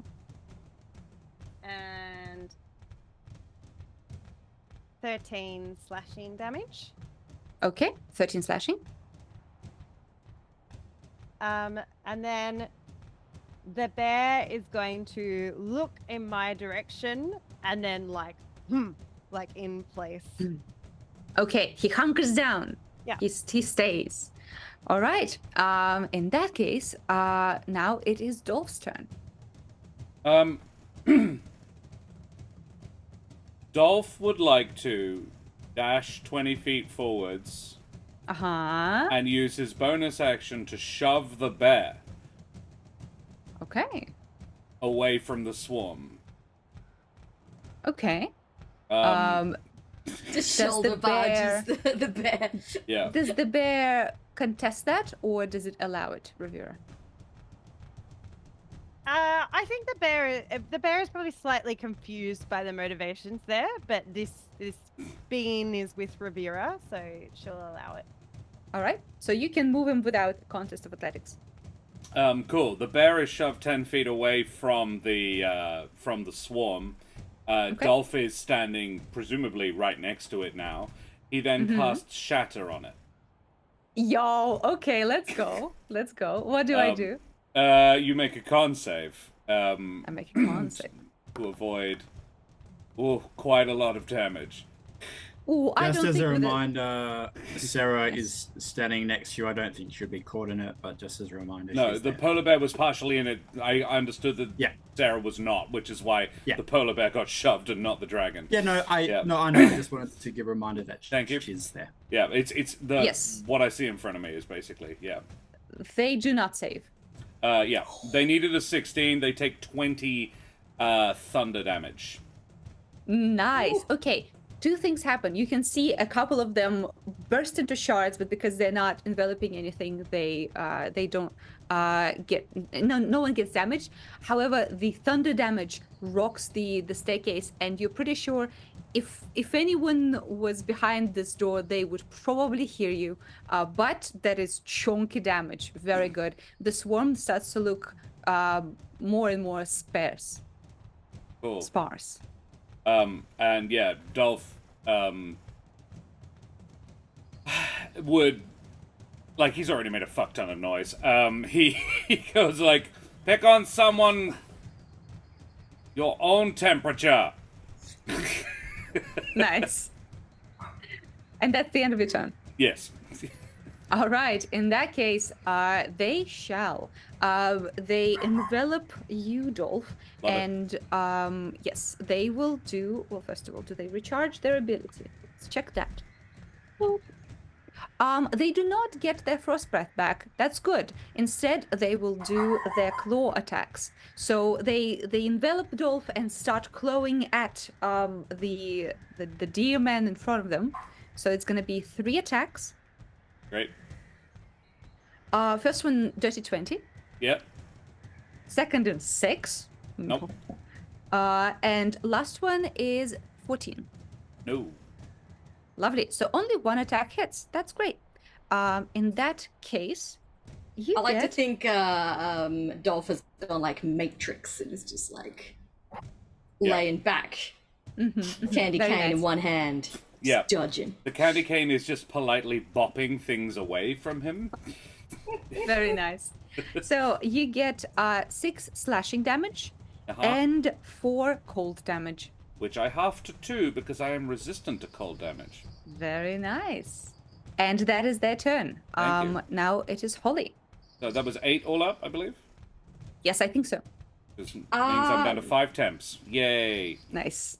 Are the swarm still in the moonbeam? No, the swarm moved to envelop Dolph. Yes, it would have had to move slightly forwards. Mm-hmm. I will Edge it forwards a bit. I will move the moonbeam so it's enveloping the edge of the swarm again. Hell yeah. Mm-hmm. So on their turn they will take fresh damage. And is it an action? It is an action to move it. Cool. So I move it. That's my action. And I don't really have any bonus actions I want to burn right now. Mm-hmm. Ravira has taken a lot of damage. That's true. Just saying. Yeah, but I don't think I can heal her. as a Holly, bonus action. Ravira turns to you and you see like shards of ice in her face. She's like, oh. Actually, yes, I can. Healing I can healing word is a bonus action. Excellent. All right. I will hang on. Just let me see what level I want to do it at, because I can do it at a higher level and give you a bit 3. more. Oh, look at her Go little 3. face. Look at her little Aw. face. Cool. Yeah, I will make like a grab and pull gesture, drawing the moonbeam back into the swarm, and Nice. then I will gesture to Ravira, and Ravira, like a flurry of snowflakes, just kind of briefly circles your personage, and you heal for 11 points. That's pretty good. Nice. Daria, that was such a powerful sneeze. The top of your fringe like burst forward. I'm also an air elemental. Ah, that's right. This explains a lot. Sense. Yeah. All right, Thank that you. is all, Holly. Yep, that is everything. Good turn. Redding. You see Dolph standing in the middle of the swarm, unbothered. These methods try to poke at him. Red is going to do something that he's probably done a number of times before and practice hitting in between targets. And so he's going to do a sharpshooter attack between the antlers. Yeah. Ooh, Twice. okay, let's go. Dolph and Nice. Redding, I think, that we put an arrow on a skewer. Sorry, an apple on a skewer and hang it in between the antlers. Yeah. We do it. It's a party trick. Oh, that ain't going to do it with an 11. Dolph goes, Pulls ah! off one of the antlers. Gets tangled Redding. on the fairy light. You're fine. Just a got an 23, extra bit I of think. antler now. Yeah, 20 does hit. Cool. So this is 23 plus a d6. So 26 piercing damage.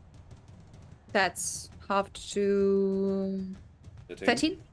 13, and then an additional 4 lightning damage From 4. Sarah. Okay. from All right. Sarah using her reaction. Mhm. And then she's there, so she's going to do a bite with a little bit of electric spice. All right. Spicy bite. Icy bite. It is 17. Yes. Beautiful. I like to think her teeth like have like little lightning bits like flickering across them. I picture it as like biting down for 8 piercing damage. Her biting down, and then she kind of breathes a bit, and then there's a little spread of lightning Yeah. on top of it. Static. Nice. So 2 lightning damage in addition. 2. Okay. Some of the methods start to fall to the ground. They don't explode, but you can see the swarm becoming more and more like wilted. The movements become sluggish, and you can see that the swarm is quite close to death. And next, it's Ravira. I will be right back.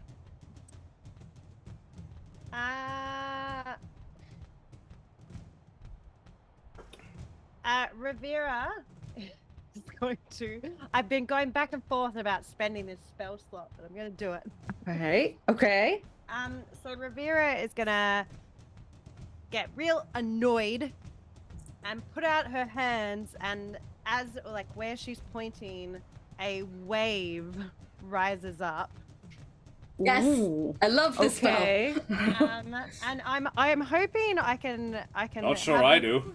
No, well, I'm hoping. My hope is if we were saying that the moonbeam could catch like Part of it, Yes. yeah. the part of their swarm without catching Dolph. Dolph. Right. Or Hoping that I Sarah. or Sarah or Snowy. So I'm Snowy is not next to the swarm currently. Yeah, because a bit away. Yeah. I'm hoping I can choose an area that is 30 feet long and 10 feet wide that is over enough that it's catching the back of the swarm, but not like so it comes past them. They probably get wet, but not full damage.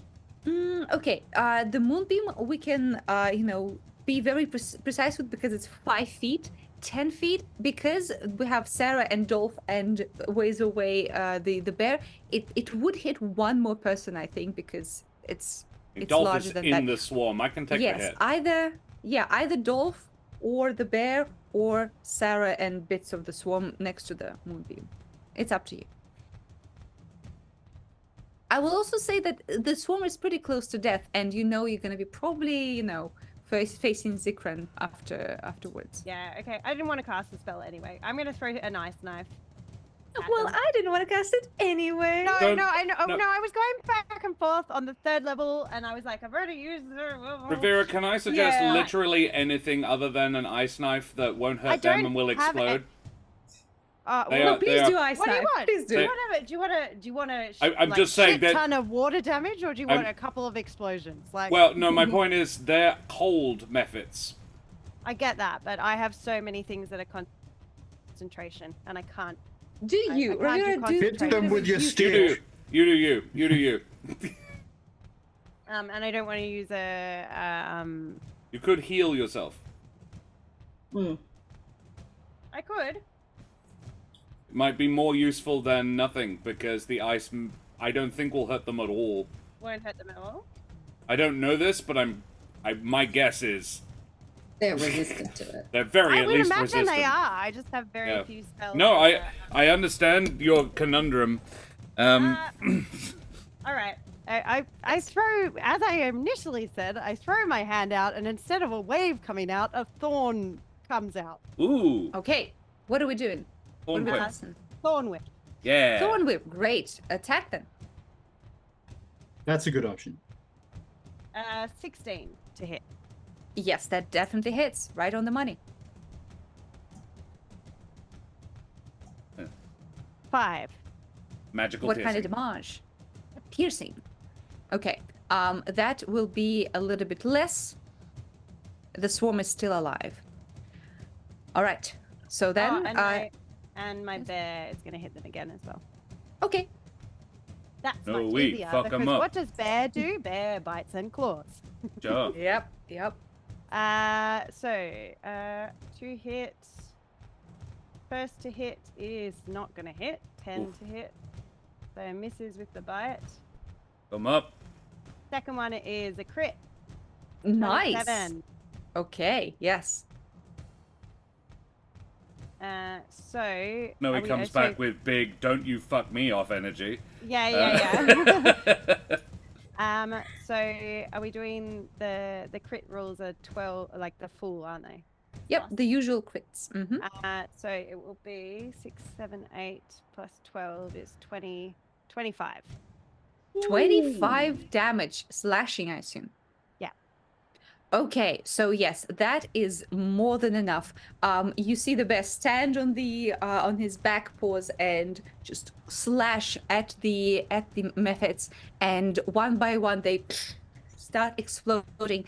Unfortunately, Dolph, you'll get a shitload of damage from that, but that's gonna be the swarm done. Hit me. Okay, I will. Do I need to make saves Yes. or is it just automatic? Nope, it just happens. happens. Cool. If anyone is inside the swarm. Yeah. No. If no one's Valid. outside, then nothing. Okay, so 21 plus 7, that's 28 plus 4, 32. Ooh. 32, yep, 32 slashing damage.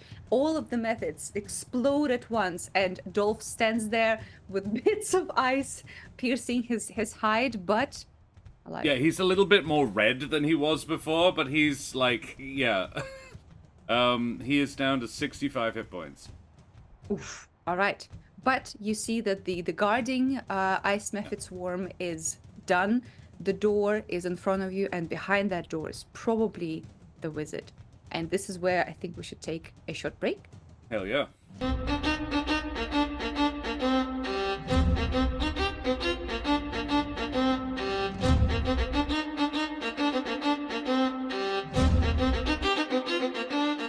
Welcome back.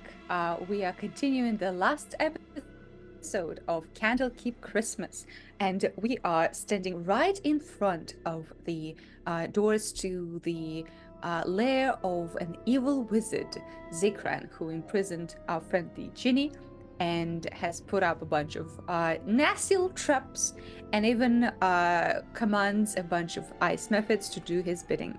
Now, with the amount of noise you guys made, pretty sure the wizard knows that you're here, but the doors are not opening. You don't really hear any loud noises from outside. What are you doing? Oh. Now, let's hold our horses before we go anywhere, right? Or maybe polar bears. Hey, Dolph. Yeah? I'm going to cast Healing Spirit. Oh, thank you. Which is effectively just 3d6. It's 1d6 every round, but I feel like we can just kind of roll them all now.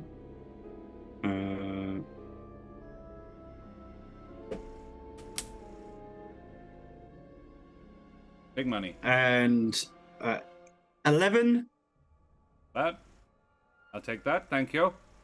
Oh, yeah, and several of these shards of ice that are sticking out of, and I think it's that like glass shards, so they're almost invisible. He's just got trickles of blood like just running down him. He's just slightly redder than he normally is, and a few of them just melt, and yeah, the red gets worse, but then stops flowing, and he goes, thank you, that's better. Oh, I'm not done yet. Oh. I'm gonna cast it again at 3rd level. Oh. For an extra d6. And Ravira, I haven't forgotten about you either. Oh, and Ravira's standing there with the 2 health potions from the bag. Look, no, I'm not using these on anything else, so we may as well just get this out of the way, eh? So that was another 17. So that's another 28. 17? 28 puts me back to full. Nice. You want one, or you want to use your potions? I don't mind. Keep the potions. Well, if you don't mind. I'm going to do another 3rd level Healing Spirit.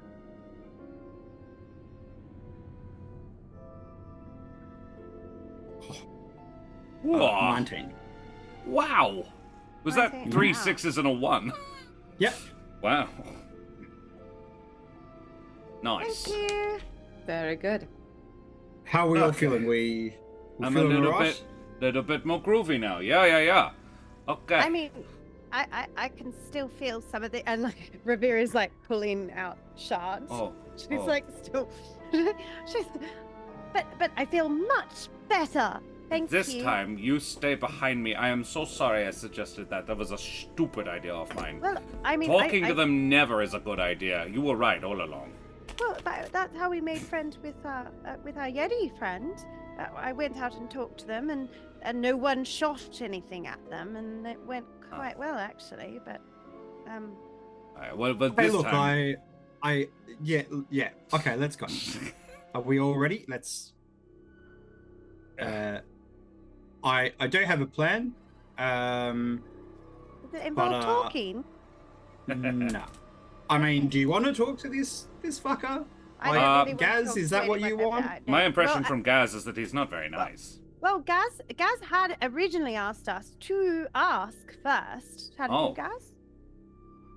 Gaz, who is clearly vibrating with anticipation and worry, turns to you as if awoken from deep thought and says, well, I don't rightly know. I just want my freedom. If he allows it, then he might live, but from what I know about him, unlikely. How does your freedom, how did that work? Does he have to free you? Or if he dies, you get free? I think if he dies, his enchantment on this book also disappears. Okay, are you prepared to risk that if we don't ask? Well, I think whatever happens, this state of mine cannot stay any longer. We should face our fate. If Okay. we do want to talk to him, we're certainly going to have to offer him something. So, do we have anything to offer? Sorry, I can't hear you, Holly. That would explain why no one was reacting to me before. Whoops, the daisy. Well, we could always. I can wrap him with magic and hold him in place, and then we could threaten him a little bit. You know, I'm very, very good do at threatening right people. by this genie here, or that polar bear will bite your head off. And other nastier things. Gaz, do you reckon he will care about that kind of threat? Do you reckon he'll just like want to blast us? From what I know, he is a very ambitious and paranoid creature. He Yeah, not never super strikes me. reasonable. Yeah, he is a single-minded individual. Well, should we just, kick the door open, all guns blazing sort of thing? Because he's definitely heard us. Yeah. I like And that. I'm sure he's a perfectly nice fella. Let's kill him. All right. So you get That's a close valid to the point. door. If he was to stand down and free the genie, then no more violence need occur. Is Ooh. this one of those things where you're performing? Yeah, I'm good at it, aren't I? Very good. Thank you. Yeah, right. Okay. If Okay, you like, that was an intimidation or persuasion. I mean, sure. Give us, I think it's more deception than anything. Oh Or no, he was. performance. Dolph meant that, but a performance. Let's call it performance. It's I all the think fucking performance same. is- 17. Yeah. Okay, sure. Your words echo through the corridor. You hope for some sort of resolution of it. Now, the door in front of you. Who opens it? Dolph. Can I just say, Yes. because I was just reading it, could I ready the spell Detect Thoughts? And basically, as soon as I see him, I'm going to cast Detect Thoughts. Because Yes. I can't read his mind unless I can see him. So basically, I've got it ready to go, and the second I lay eyes on this book, I want to be inside his mind, It scrabbling lasts around. for a minute, so you could probably just cast it as But you Dolph have to is be able to opening the door. see him. I have to be able to see the person whose mind I'm trying to read. But yes. But it lasts for a minute, so you could ready another thing if you wanted to, right? What do you mean? I think she's wanting to cast it before combat. Yeah, so Uh, that's why I'm saying, yeah, whatever. But like the spell lasts for a minute, so Yeah. you don't need to wait until you see him to cast it, and then once you see him, you can just be your mind. But Oh, Holly, your brain is already doing it. Does the spell need to target a specific creature when you cast it, or you cast the spell and then you can target one of the creatures you see around you?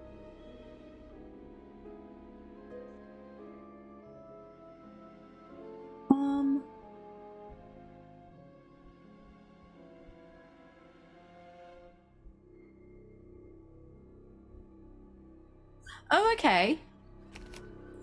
You can use the spell to detect the presence of thinking creatures you can't see. When you cast the spell as your action during the duration, you can search for thoughts within 30 feet of you. The spell can penetrate barriers, but 2 feet of rock, 2 inches of metal or other than lead, or 1 thin sheet of lead blocks you. You can't detect a creature with an intelligence of 3 or lower, or one that doesn't speak any language. Once you detect the presence of a creature in this way, you can read its thoughts for the rest of the duration as described above, even if you can't see it, but it must still be within range. 30 feet. Mm-hmm. Okay. So are you casting it now? Sure, I will go up to the door and basically reach out through it with my magic. Mm-hmm. All right. You sense presence of one thinking creature behind this. Behind the door? Yes, behind the door. Right behind the door? No. On the about 20 feet in. Okay. Cool. And now that I have to detect him, I can hear the surf's thoughts, what's on its mind right now. So, the surface thoughts of whatever creature you have located are on repeat: guard, guard, serve, serve. He's controlling something. He's telling it to guard and serve repeatedly. So, I feel like we're going to get attacked by something, but it won't be something alive, because otherwise we'll be able to feel it. Okay. Alright.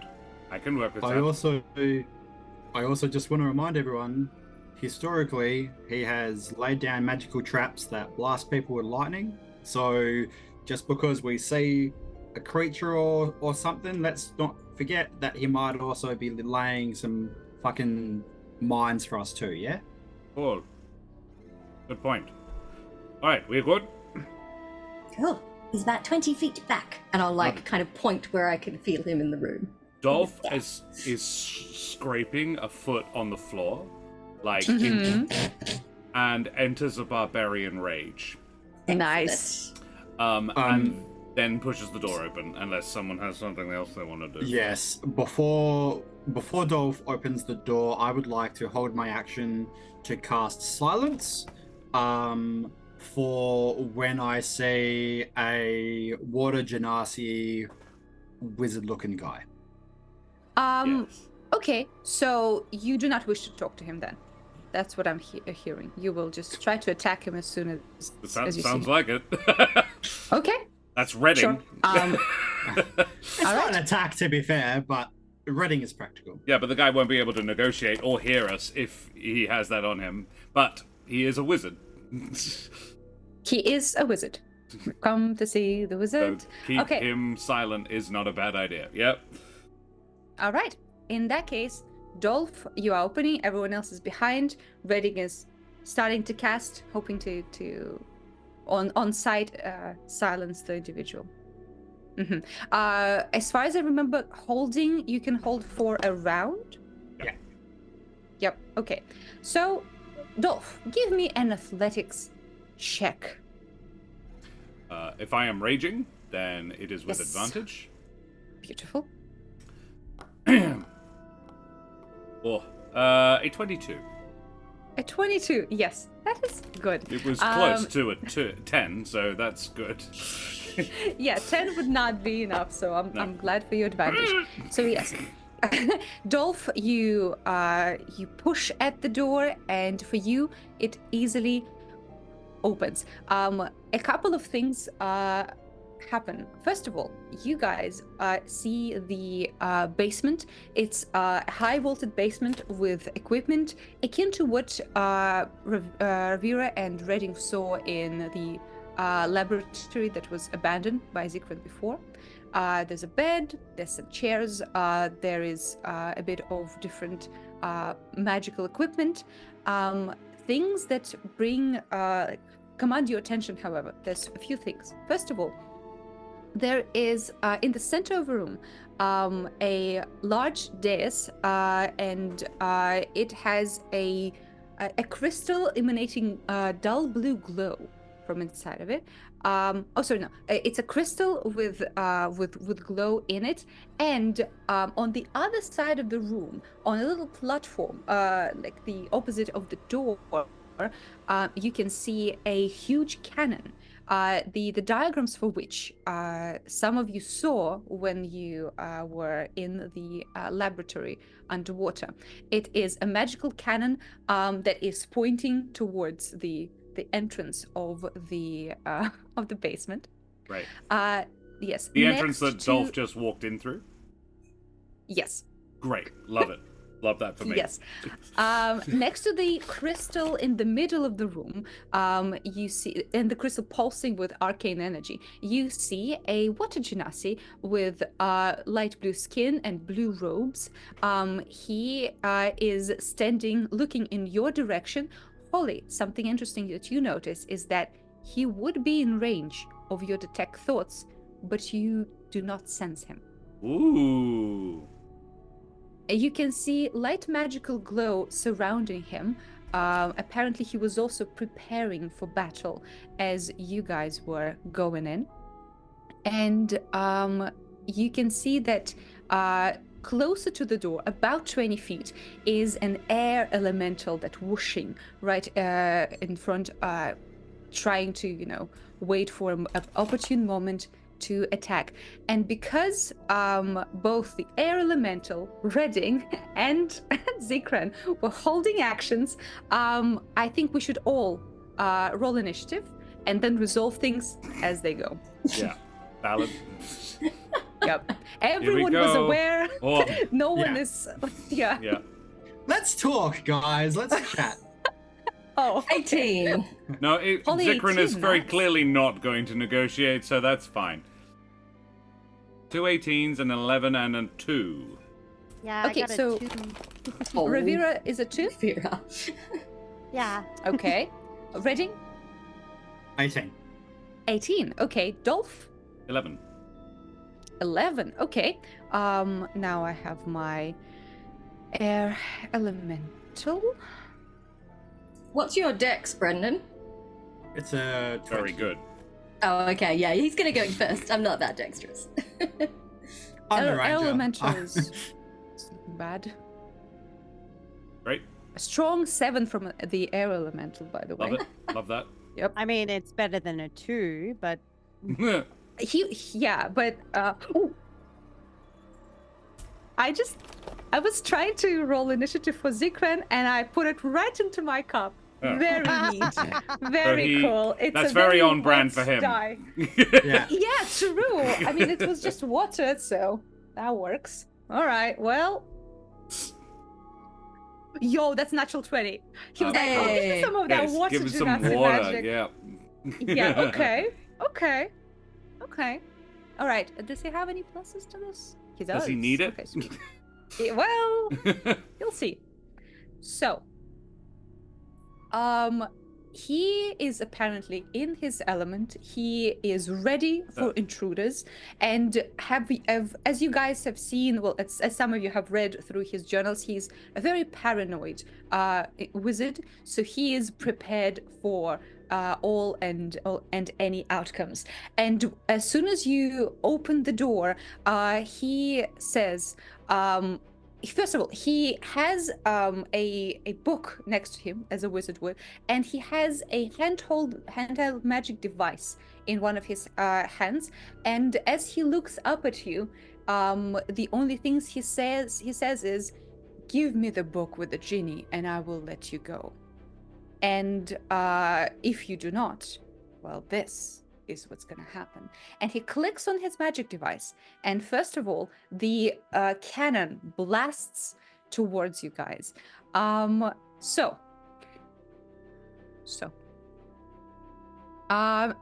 would like, it's a line, so I would like everyone to give me a dexterity saving throw.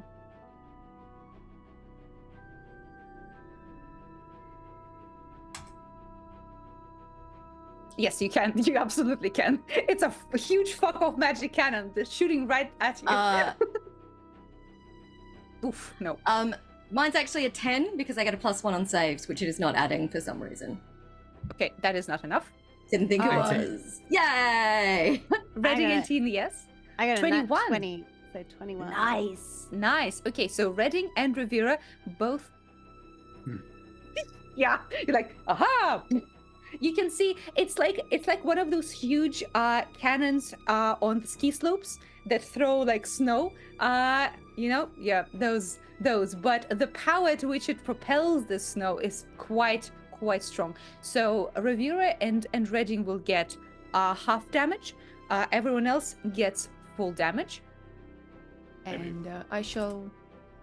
Well, yeah. Depends on the Dolph damage will type. also... Yeah, it is cold. It is cold damage. For Marvelous. Sure. Yay. Oh, this is not bad actually. 26 cold damage. Yeah. So 13. 13 to everyone who halves There it. goes those temps. Ow. Yeah, that's Okay. exactly the temp. Yeah. Ow. Ow. Nice. And the wizard himself will double down. Yeah, he will double down on the cold damage and cast Cone of Cold in your direction, guys. It is a Constitution saving throw.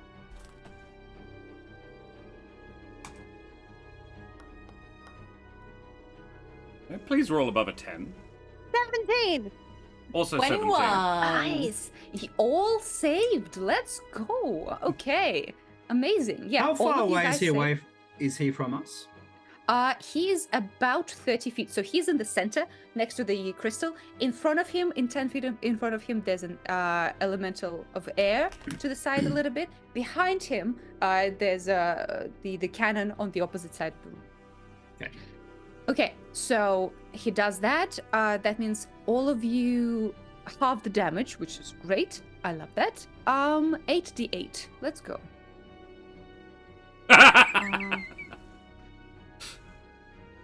It's a kind of cold. I'm walking here. Oh, that's nothing. That's 24 12. cold damage. 12 to everyone. Could have been so much worse. 6, thank you. Yeah, 6 for Dolph. It's like, this is refreshing. Yeah, Dolph's nipples stick out, but otherwise nothing happens. Yep. All right. Yeah, and on that, his turn is done. You can see he has a smirk on his face, clearly expecting you guys to back down and give him the genie. But depending on what you do next, things can go either way. So next we Shut have the fuck up. Redding. Okay. Silence. Yes, I Nicole, it was. I suppose saw you- it too. Sorry, I wasn't talking to you, DM. I was talking to Yeah. the character. I understand. Redding, as you were holding a spell, you need to give me 2 concentration checks. Do I? If I Yes, that's how it cast works. it? Well, he hadn't Yeah, he hadn't had you a chance to do prepare it. Well, you did- prepare you the did, but- spell and Yeah, but because he however wasn't you- able to use his reaction to cast it as a held action, because we just sort of because went he into was also turn order. holding action. All right. That's why Yeah. we in the Okay. in the roll. Yeah, so 2 con saves. Yes. Well, that's a natural 20. Good. Hey. Nice. A second. And that's a 13. Nice. Okay, so you cast silence on Yes. Zikran. Zikran has How- counterspell. Okay. Yeah. Cool. Yes. Um, Anything else? That's his yeah, reaction, so- however. Yeah, that's his reaction. Cool. Okay, great. Someone else I'm cast just something a little horrible at him. confused about where we are in initiative order. Like, is this before Mm-hmm. initiative has actually happened? Kind of, because we have so many creatures holding something, we're gonna Yeah. just resolve everything in a normal order, and then everything else. So we have Mini him, initiative. you, air elemental, and then the entire turn once again. Mhm. Oh. You can. Yes. So would yes. these reactions be considered to be on this turn that we haven't yet had? Great question. It's so difficult to judge. It's a complex little situation. Well, because Um, held actions are your reaction. Is It's the a point. reaction, yes. Oh, then he cannot counterspell. He doesn't have Sweet. one, that's the so point, yeah. for now, Oh, yeah, fuck yeah. silent. Yeah. Okay. For now, around him there's silence. How big is the radius? It's 20 foot circle. Okay. So how big is the room? The room is 2, 3, 13, 14, 15, 15 by 5. That's 15 by 5 50 is... something. 50, Yeah, I can't tell you. 70, 70 feet, 75. I think. 75. Yeah, Okay. 75. Yeah, the how wide it is 1, 2, 3, 4, 5, 6, 7, 8, 10, 11, 12. So 60. that's 60 feet wide. It's the full basement of the place. So what I want to do is I want to get him in like the edge of it, and Okay. put the rest of the spell. Like it's not going to be able to fill half of the room, but I Yep. want to put the rest of the spell behind him, so that to incentivize if he wants to step out of the silence to come towards us rather than. I see what away. you mean. The only issue is it's so wide that you kind of have to like choose. Okay, I can show you the map. And maybe I that's think I gonna know be what you're easier. saying. You're saying that if I put him on the edge, then he can just kind of step to the side, right? He can like walk around it a little bit because 20 feet, that's not too large, right? Yeah. Yeah. But But you can definitely make him move from that crystal in the middle of the room, whatever that is. yeah, that's fine. I'll put him in the center of it then. Yep. I'll shout out, try to keep him in the center, I guess. One last question. Yes. When the cannon blasted us, Yes. did the crystal seem to correspond to that? Yes, the crystal in the middle of the room that is like shining with arcane energy seems to be either a conduit or something like important to this place. Yeah. I reckon the crystal is probably powering the cannon too, so fuck that up. That'll kill him. That's my turn. Well, All do right, both. but that's all you can do currently, Redding. Air elemental, and then the entire turn with everyone involved. Right. So air elemental is 20 feet away. He will push its body whirling towards you guys, and he will do. So he is large and in charge. I'd say Redding and Dolph are in front to cast and open the door. So he will push himself into your guys' space, and both of you guys will need to pass a check. Which one? Well, I won't say. No, You might need to. it's actually a strength saving throw. Yeah. Strength save. I was looking up what the fuck it actually is. 18. Yes. 25. Yes. Okay, sweet. So you only take half the damage, I think. Yep. Whirlwind. Yep. Yes. Okay, and you're not thrown anywhere, which is good for you. Yep. Love that Bad for for us. elemental. Yeah. Love not being thrown. Yeah. I mean, speak for yourself. Anyway, 7 plus 8. Tune in That's next year when Daria reveals more of her kinks. Yeah. Okay. 7 plus 8. That's 15. 15 plus 2, 17. So 17 all up. That is halved. So To 7. 8 bludgeoning damage to 8, yes. 8 bludgeoning damage to both of you. Or 4 to And me. I'm making a con check. yes. Oh yeah, you're doing a con. You need 10 of Whoa, them, 14, yeah. right? Nice. And that's about it for elemental. So now we're back to the start of the turn. Great. Zikran is peeved about the silence. He had more of a monologue prepared. No one wants to hear it. He's very sad about it. Dolph's like, So- What? I can't. There's the wind. Speak up! Okay, he will move out of it. He has enough speed to do so. In which He moves to direction? the side of the He moves kind of like Lateral. parallel. Yeah. Yeah. To the side, he's on one of the sides, kind of behind the air elemental. And what he will do is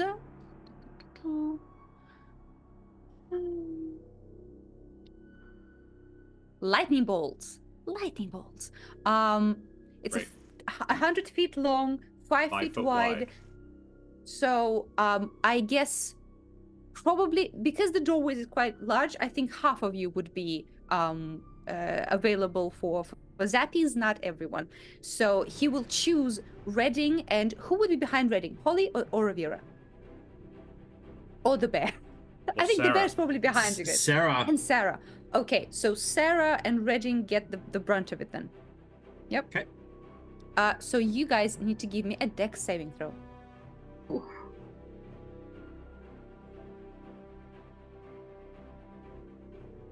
That's another 18. Nice. What about Sarah? And Sarah?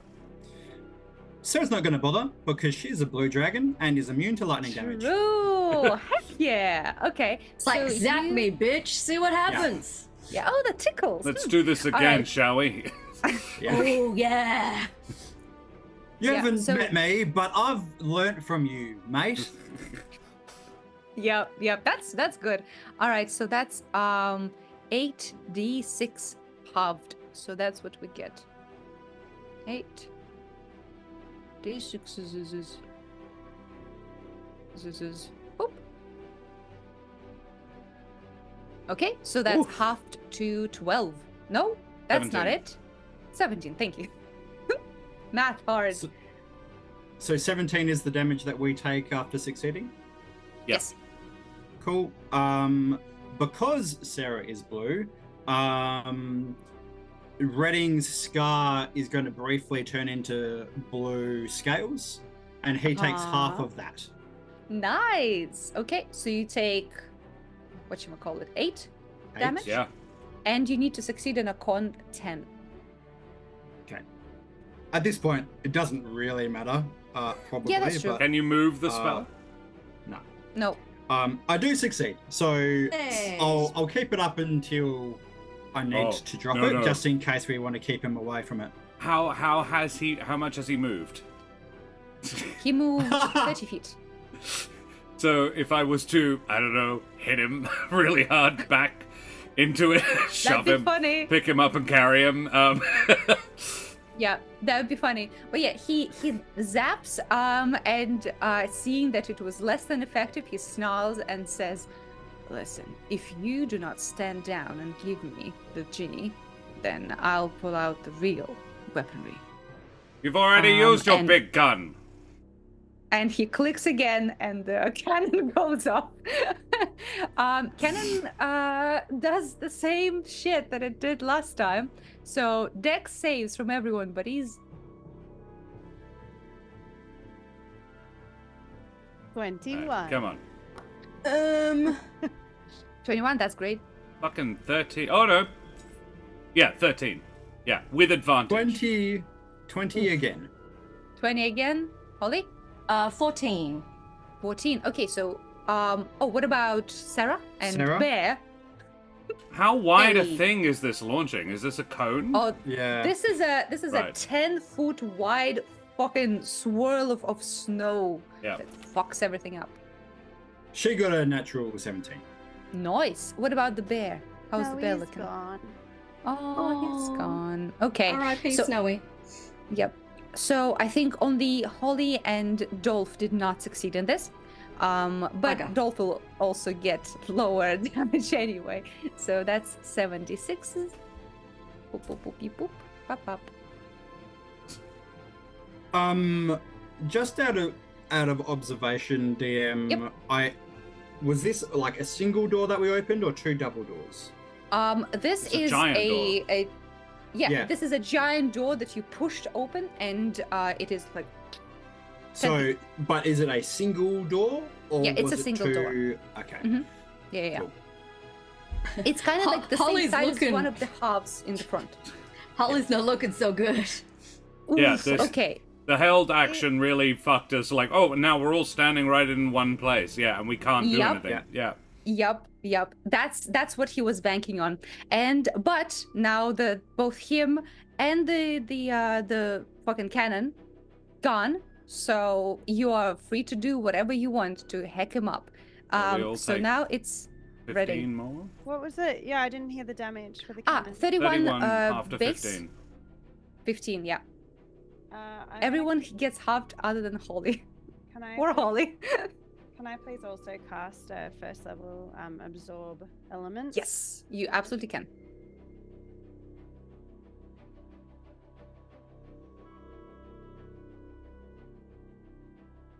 Sorry, just applying the damage. No problem. I did also already make my con save, which was more than a 10. So Sweet. yeah. I love the idea of still pushing him back into it to just annoy him is good. Yeah. Oh, that's fully what Dolph intends to do. Heck yeah. He's a wizard. He's not strong. Yeah. Yep. Is He the sure logic. Mm-hmm. Try and make him as easy to hit as possible, because I'm going to fuck him up. Will do. I am going to push past Dolph. Yep. And move around the edge of the room to no longer be in this clump of fuckery. Yep. Out of mild curiosity, and I expect it probably doesn't matter, but that air elemental probably didn't get hurt by the cannon or the lightning bolt that went through it that was occupying the space. Ooh, it didn't get hurt by the cannon, but it would get the lightning thing. I forgot it was right there. Because it was on Redding. Uh-huh. Yeah, okay. Hold on. I'll quickly check its dex. Ooh, dex is real good. What was the half of the lightning? Let's check. It was like 20. Oh, 17? Yeah, quite a bit. Yeah. 17. Yeah, okay, sweet. Yeah, so that's what the air elemental damage is currently. Thank you for reminding me. I forgot it moved to you guys. Yep. Yes. Right, so I would need to move away from it. So in that case, forget about the silence thing. He's just going to fuck around with it. Who gives a fuck? I'm going to... That was like, cast... I really wanted to grapple him and put him in the silence. I mean, look. Okay, can you wait a second? Let's talk about this strategically. wow, he seethes at you. Yeah, no, I could still grapple him. Oh, no, I've got a better idea. Yeah. Okay, Redding. I'm going to drop concentration on silence to cast ensnaring Zephyr Strike. Yeah. Okay. Which will allow me to move away from the air elemental without getting fucked up again. Okay. And That's I've fair. got 40 feet of movement, so I'm going to just hug a wall and head the direction opposite the way that Zikran moved, and go the full 40 feet. Nice. And then I'm going to, if I hold my action to attack, Yes. do I get my full 2 attacks Yes. from my extra attack feature? I'd say so. Okay. In that case, I would like to hold it. Let me just double check Zephyr Strike real quickly. Yeah, cool. I will hold my action to attack Zikran Okay. when either the next time he shows hostility or when it appears that he's in a vulnerable position, like someone has grabbed him or something. Okay. Sure. Does that work? Yeah, sure. That's fine. All right. So then let's take Holly's turn. What is Holly doing? You are behind Dolph. Everyone is a little bit zapped, a little bit cold. What are we doing? And into a thing. Yes, this was my plan. I'm just... You do have some very good magic. I do, but he has counterspell. True. You are a bit far away for counterspell to work though, because he is The 30-foot he's range. quite a ways off. Yeah. Oh, And you in are front of you, technically there's- 35 feet away from him, I think. Yep. The air elemental is in front of you, engulfing Dolph. You are a bit further away from counterspell, so that's good. so what would be best? Because you've just picked up a couple of 5th level spells. Wither and Bloom is very nice and lets you heal.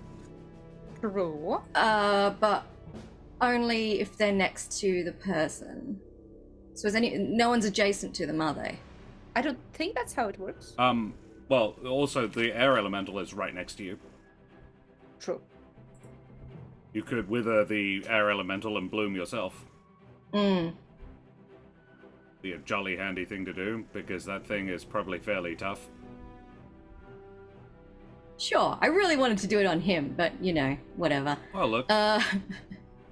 What's the Yes. range on it? Withering Bloom, 60 feet.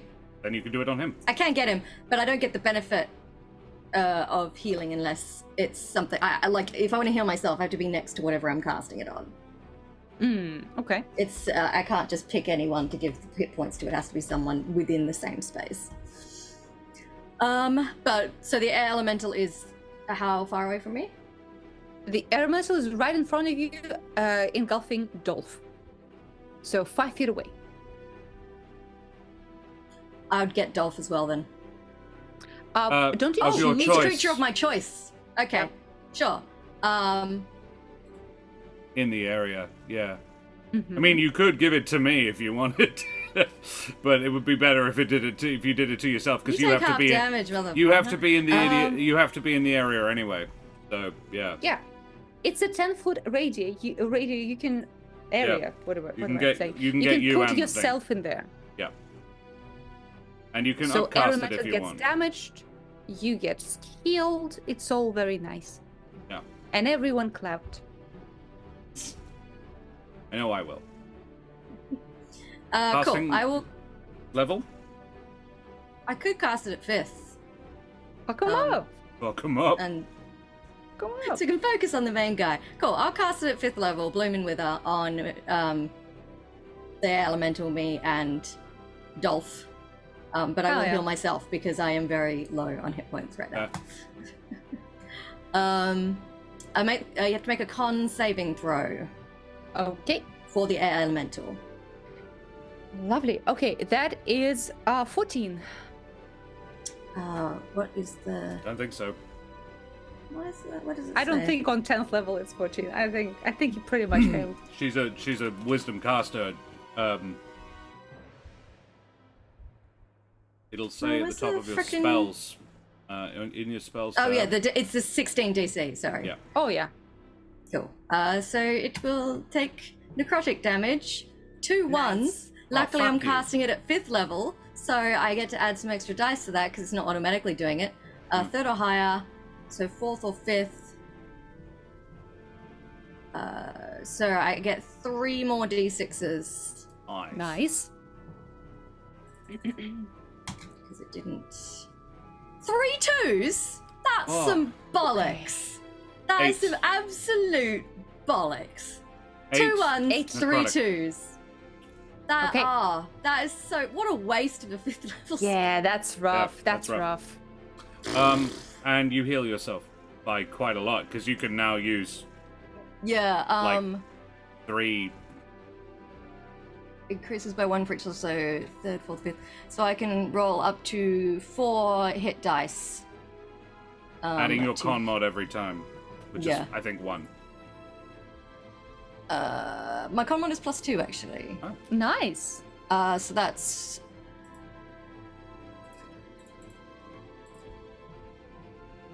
Yeah, that's 3d8s. Oh, sorry, it should have been 4d8s? 3d8s. 48. 48s. Dolphin is next on deck. Thank you. Oh my god. Yeah, some That's very 13. shitty rolling. 13 13. plus 8. Yep. 21. That is. Oh, that is such. I a mean, that's waste. healing. That's Yeah. healing. 21 Yeah, healing and but- 8 damage. From a 5th level spell, look, it could have been better. It would have been better if there was more people in the area.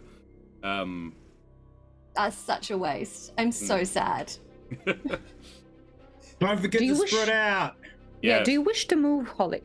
You will get attack of opportunity probably, but I was just thinking I could. Can you hold a move? no. He should already used an I action. can bonus action healing word. No, Use you've most- cast a spell. Shit. Yep. I You can can't- flip him off as a bonus action, just like Redding does.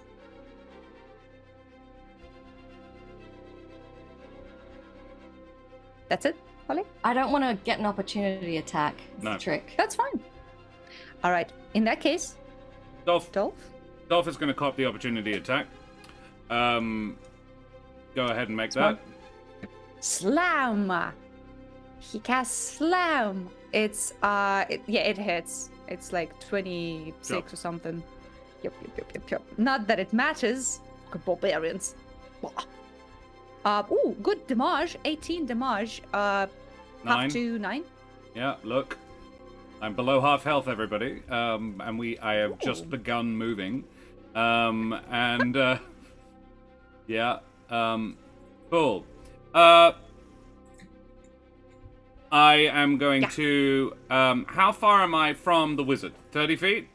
So, 30 feet if he was in the center. He moved 30 feet this way, so I'd say like 40 feet probably. Okay, cool.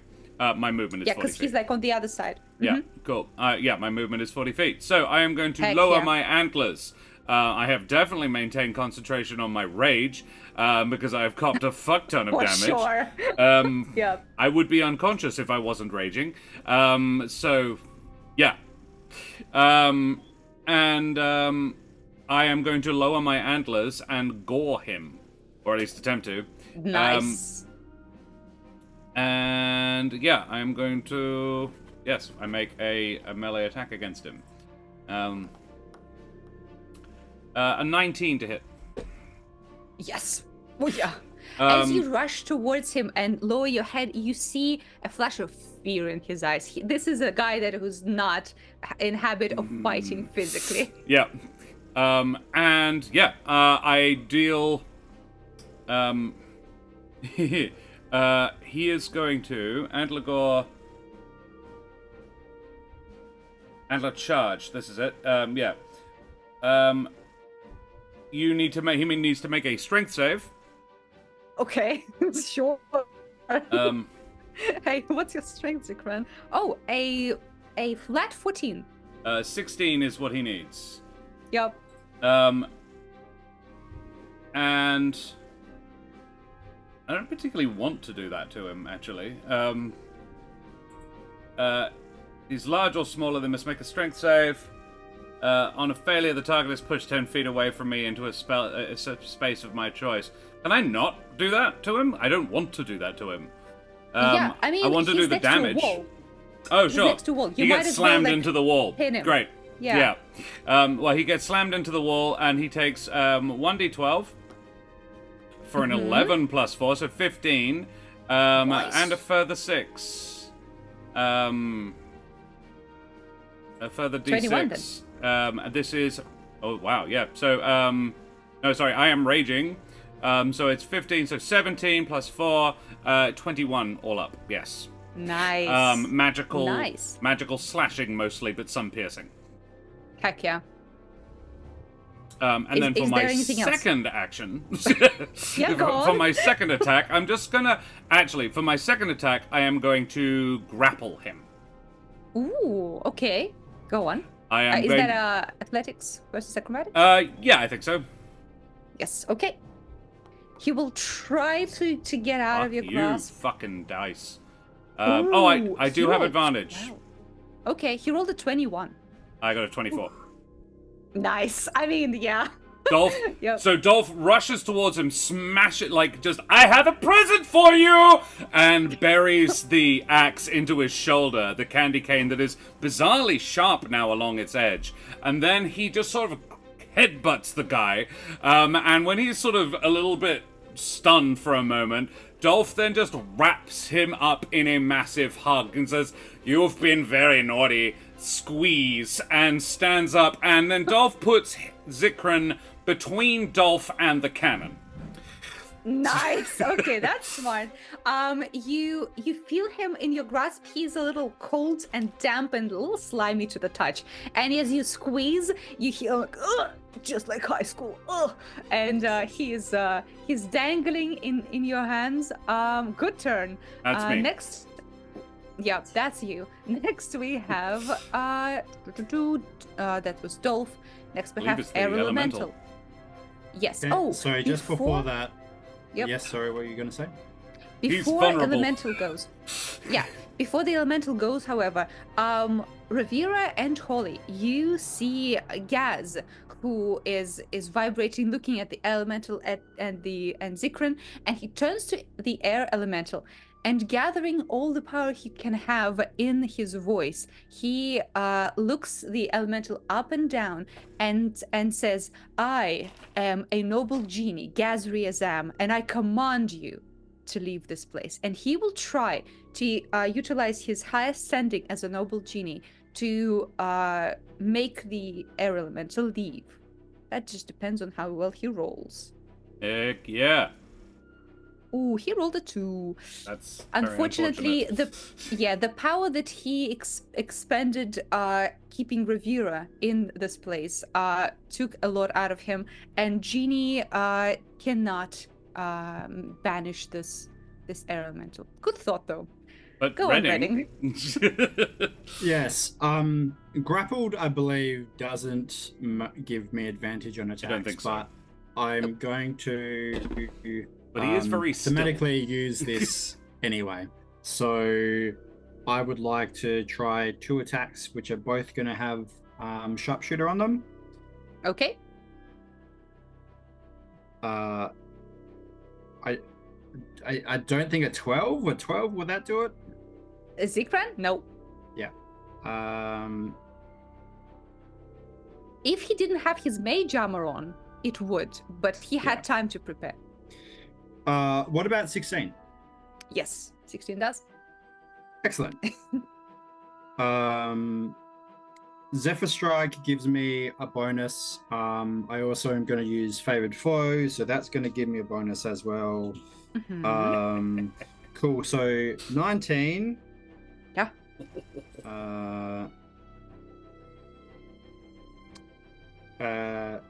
23. And That's damage. Uh-huh. On the first hit. And well, I missed the first hit. Yep. And Sarah is going to give me a little bit extra for lightning damage as well. So altogether, how much?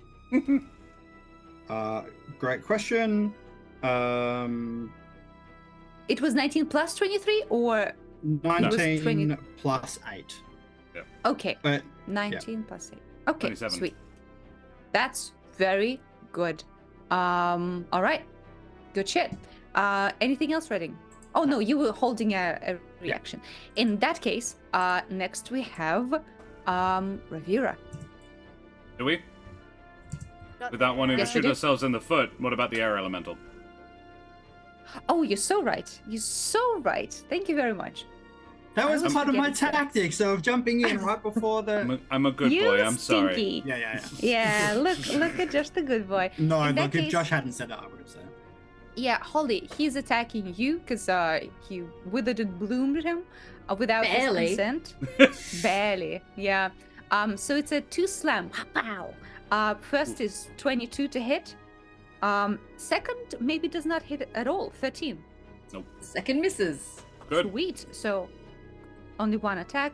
Gonna undo Which all the is- good the Wither and Bloom did. 14 damage. Not quite. I think that's not bad. That's not bad. Alright. All right, and now it is Ravira's turn. Come Oh, on, Ravira. Kind and lovely DM. Yes. Good start. Go on. Potion of healing. Bonus Yes. action or action? Bonus. Bonus. Yes. All right. so, Stab. Ravira is gonna slam one of those potions of healing. Can Beautiful. you turn yourself up a bit, Ro? You Oh, are sorry, quite I'm flat. looking at my sheet. Okay. Yep. So 2d4 plus 4, if I remember correctly. Normal, classic health potion. Yeah. 11 back. Nice. That's good. Yeah, I still look like shit though. Oh, you look lovely. Oh, thank you. And then she is going to cast Conjure Animals again.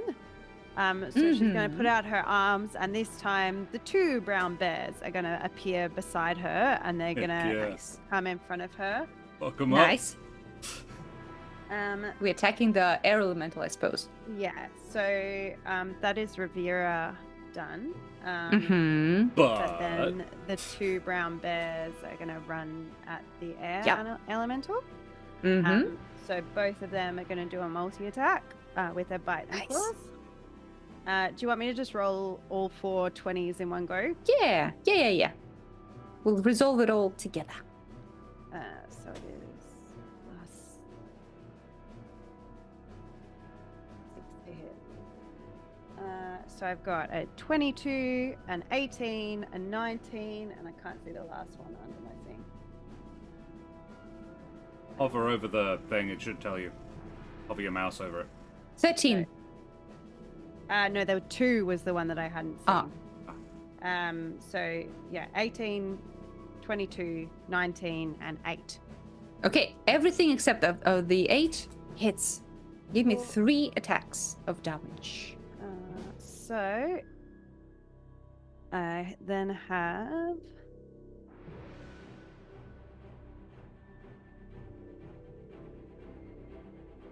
so 14 plus 8, so 22 Mm-hmm. 22 damage. Nice. plus From 1 hit. Yeah. Yeah, that's good. Well, That's technically, Oh 4 no, that hits was from 2 2 hits. bears. That was 2 hits. Oh, it was 2 hits. Ah, okay, okay. And then 9 more. Nine. Okay, powerful. Oh, it slashes and bites. Right. Yeah, the air elemental is looking pretty haggard. He's less than half now. Great. Yep. All right, lovely turn, Ravira. Next up, it's Zikran. So Zikran, pretty peeved about what's happening, pretty unhappy. What can we do? Ooh, Dolph. Yeah. Well, he doesn't know that you're a warlock. So, and he doesn't know that you're charismatic. He'll try to banish you. Can you Oh. give me a charisma saving throw? You're charismatic. 17. That's just what you needed to succeed. Yeah, Nice. I'm a barbarian with warlock, not the other Yeah, way yeah. around. Yeah, he turns to you and starts like a whispering Rizbaron. incantation. Yeah. Nice. He starts whispering the incantation and it does nothing. Dolph And goes then 99999. I have Then already. he starts I don't sweating. want to go home just yet. Headbutts again. Nice. Okay, so his spell didn't do anything. Time for cannon. He will make the cannon attack Mr. Redding, because Redding does an ouchie. Mr. Redding, can you give me a dex saving throw? You're Dexy. So, it pivots. It can like change direction. Yes, it can. And Dolph, you can see him using that magical device in his hand Right. to make the cannon go. The Right. diagrams you saw in the underwater caves, if anyone had rolled better Arcana, would give you a good explanation on how it works. Sure. 24. Great. I rolled $1 million. You rolled lot. about $1 million. Good, Yeah. good. So you get half the damage. That's nice. 76 halved. Let's see. For a second, I heard 76. 76. Yeah. Yeah, 76, of course. Yeah. Mhm. 25 halved, so that's 11. No, 12. Yep. And this is cold damage, yeah? Cold indeed. Okay. Yep. But that is Oh, the end of fuck. his turn. How are you looking, Redding? Redding is on 18 health. Ooh, okay. Strong. Now next is Redding. Can you fucking stop? He is gonna do. He's gonna look around, assume that his mate. He asked them to help to make him easier to hit. Dolph kind of helped. He figures this is the most he's gonna get, so he's just gonna do 2 sharpshooter attacks. Go ahead. Cool. So a 22. Yes. Cool. 24. That is 24 plus 2 Nice. miscellaneous. Sorry, 1 miscellaneous d6. From favored foe. So 27. 27, then- nice. And another d6 of lightning. Uh-huh. So 30 in total. Nice. Now Oof. he is going to attack again. Yeah, Zikran is not looking good either. Yeah. He is also down at, to half his health. 19. 19 does hit. Heck yeah. Hook him up. Yep. 22. Nice. Okay. Yeah. Poor Zikran. You can see his No. bluish blood drip on the floor under your feetsies. Any chance of a little bit of help? I'm on it. He is bonus action to give Sarah actions. Sarah is still back behind the door next to the air elemental who is still alive. Yep. Cool. And it did take lightning damage from the spell, so this should be fine. Yes. So Sarah is going to make a bite with a natural Well, 19. To be Plus fair, numbers. you saw that the air elemental took less damage from lightning, but it does take. Okay. Yeah. Cool. I'll roll the dice separately then. Okay. So that is 5 piercing damage Okay. and 3 lightning damage. Non-magical or magical attacks? The lightning is magical. The piercing is not. Okay. So, what's the altogether damage then? Because it's all going to be half 8. then. 4. 8. So 4. Okay. Okay. Still something. That's it, Redding. Do you want to move, Sarah? There is sort of a clump around this elemental. Just saying. She's just going to She can- fly over the top of him. Okay. Not So leaving. she's still just- going to be adjacent. Yeah. Sweet. Okay. In that case, it is Holly's turn. Holly, what are we doing? You're right, squaring up against the air elemental. It is about 10 feet wide, just saying. That's true.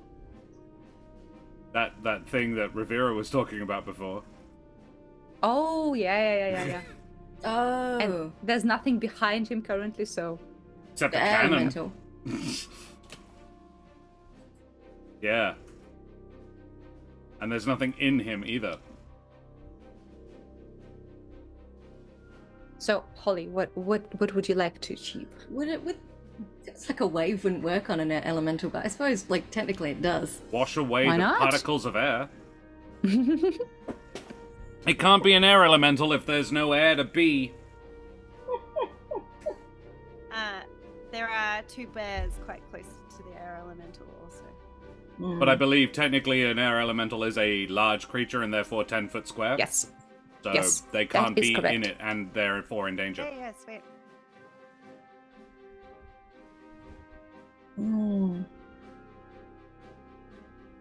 Holly, What you doing, Holly?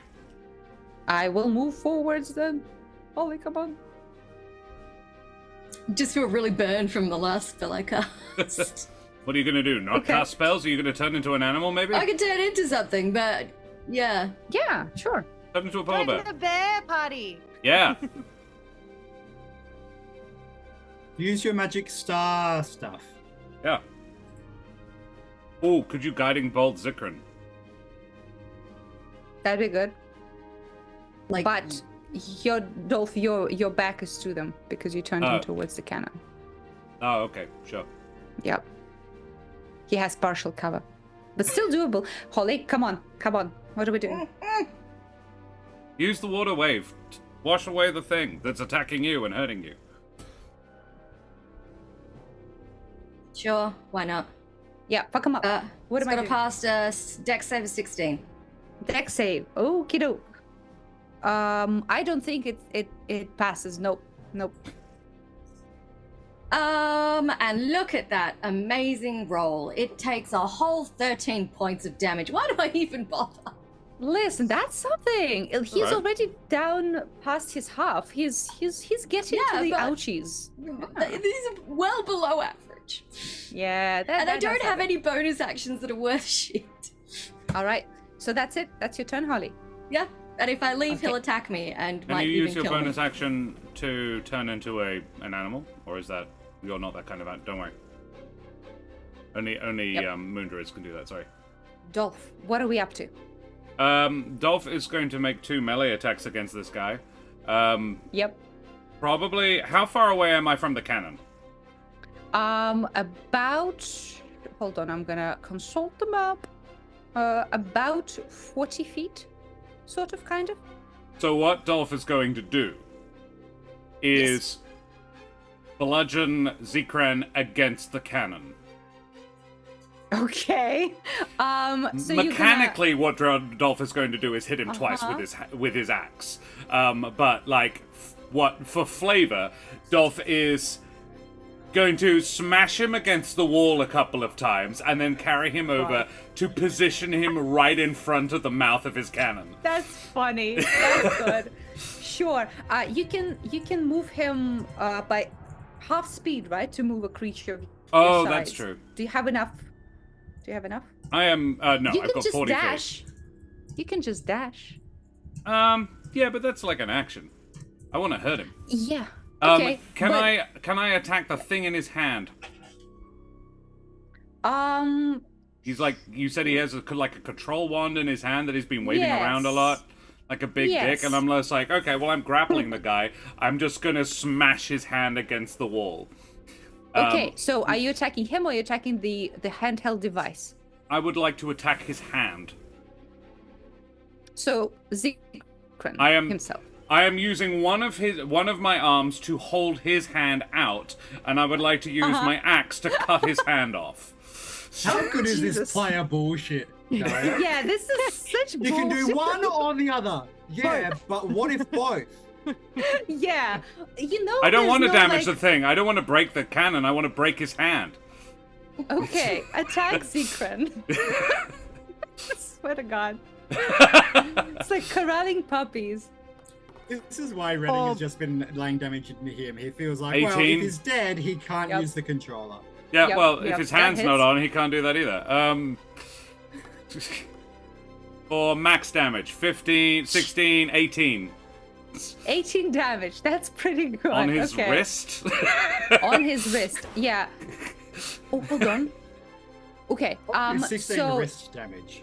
16 He's got wrist really damage. bad carpal tunnel. Yeah, 18. sure, we will, I'll go again if I need to go again. We'll act as if a D&D has limb damage system currently, sure. Yeah, we have bats like in Fallout. Go again. You might just kill him. Well, this is the thing. Crit! Nice. Do damage. You might kill him like for realsies. So, it's 12 plus 6 plus whatever I roll on a d12. So how much overall? Wow, bullshit. Another 2. So 20 points of 20 magical slashing damage. That was just enough. How are you going to do this? Yeah, Dolph is working on this wrist. Dolph goes, like mechanically is hitting him with the axe, but I'd like to flavor it as Dolph grabs him by the wrist and then just Hulk smashes him. Nice. Dolph's logic is if he is unconscious, he can't make the thing do the thing. So yeah, you hear the bones in his wrist just shatter and just disintegrate as Dolph just beats this man to death with his own floor. Nice. You see the crack and the wet slaps of the water genasi wrist. He yowls and falls limp to the floor. As he does, 2 things happen. The elemental of air that was waiting on Holly dissipates into wisps of air, and the book next to you, Ravira, starts vibrating violently, and you can see the pages start flying off one by one by one, and you can see this tornado of pages start whooshing around this huge basement, and in the center of it begins to coalesce the being that is Genie Gaz in his actual form. You see him stand tall and proud. He's a large creature with dark blue skin, these golden earrings in his ears, and these wisps of air that act as his legs. He is indeed a genie of the element of air, and he is now free. You can see him look around his hands and say, "You did it. You actually did it." Oh, And now we enter the second phase of the boss fight. Now time to die. No. He doesn't remember who he is. Now he does. Fuck. No, but you see him like look around you guys with gratitude in his eyes, and he says, "Well, I don't know what to do now. I'm free." You've got a body. The thing you do is hugs. And Ravira's gonna run at him. Lovely. You hug this large creature, and you can see him. I don't think he ever received a hug from a mortal. Usually, those either try to, enslave him or try to trick him or something. So he hugs you back, and you feel this sigh of relief from Gaz. And he looks at all of you and says, "Well, I shall uphold my end of the bargain. I can grant a wish. Is there anything that you want?" Mr. Dolph, we've only met recently, but you've been quite handy in a fight. Is there anything that you would desire?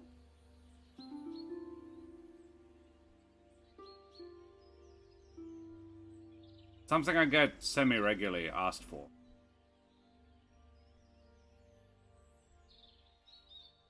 How good are you at making people happy? That's a difficult question. Sometimes people want something, but they actually don't get happy when they get it. Just like Zikran, he asks for so many things and then it was never enough.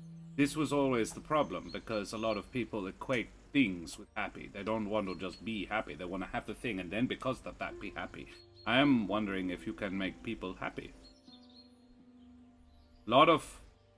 It is unfortunately one of the few things we can't give them.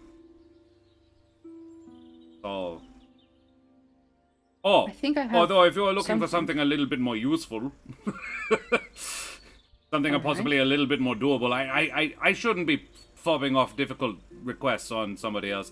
But it is semi-regularly I am requested a hoverboard. A hoverboard. Which I try to explain to them is it's not hovering, it has wheels. But you know, like it's a skateboard with that floats. Uh-huh. Okay, so levitation. I can do that. I can make someone levitate. Yeah? Would I have a hoverboard?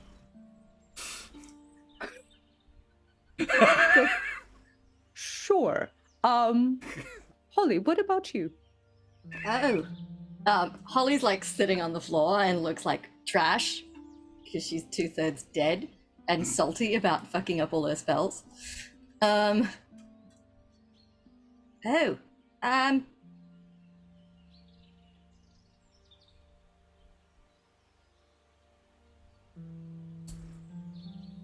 What do I want? Many people ask for money. Many people ask for spells. I think he looks at Zikran and says, "I think I could extract some of his power and give you one of his spells if you wanted." Ooh, what spells does he know? That would be fun. Well, we saw him cast Counterspell and Banishment and Lightning Bolts, Cone of Cold. I think I've seen those. I can... Yeah. Cone of Cold did suck. Yeah, I'll learn Cone of Cold. That'd be fun. Gaz, I just want to confirm you can do one wish, right? Well, I can do one wish, but smaller things as such, that's dope. Oh, okay. I thought he was saying one each. I don't want to take somebody else's. Don't worry about the hoverboard. It was a whimsy. I've got everything I need, honestly. If you have the capacity to make somebody else happy, like Holly or Ravira, or I don't think Redding it's possible to make happy, but you know, You know what would make me fucking happy is What? if we could stop the Candlekeep from fucking teleporting everyone around all the time. don't think Gaz is that powerful. I've asked the Scarlet Sage. I suppose that Scarlet would be Sage- pretty narratively inconvenient. Is Scarlet Sage another genie then? No, similar vein though. All right. Well, I'm not one to judge relative comparative power, but you know, he seems he has similar powers to grant wishes and so forth, like you. all right. Well, here's something I can do. He goes over to one of the tables, and with his hand, just with one hand, this large creature rips one of the boards of the table off of it. Says, that'll do. He puts it on the floor and clicks his fingers, snaps his fingers, and you can see that the board starts hovering. He says, board of levitation. A Nice. hoverboard. A hoverboard. I don't know how long it will hold, but the enchantment's there. That's very cool. Thank you. Hey Gaz, look, don't misconstrue this as a wish or anything, but shouldn't we probably destroy this thing? And he points at the crystal and the giant fucking cannon. Is that a He good looks idea? at the Because I'm happy to do he it. looks at the cannon and says, well, the cannon is probably what the wizard made for self-defense, but the crystal right here, I suppose that's the heart of this fortress. That is where the power of element of air given to these giants resides. It is up to you whether you want to destroy it. Do you think it would free the giants if we destroyed it? I don't know. Because it didn't look like they were having a very nice time. Do you think they're free now? We freed you by killing him. They were presumably under the same power. Oh no, they're not. They're under this power. Yes. But the air elemental did disappear, and I assume they were related. I think the air elemental was summoned here by Zikran. And as he speaks, by the way, he starts weaving something over the Zikran's body.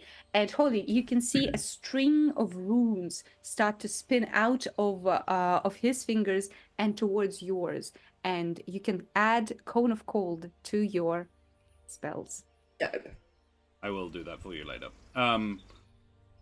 I was going to say... Watch me roll ones. I hope you don't mind, Daria, but I have given Ravira inspiration for the hugs comment because that was very fucking Yes. cute. That is very good.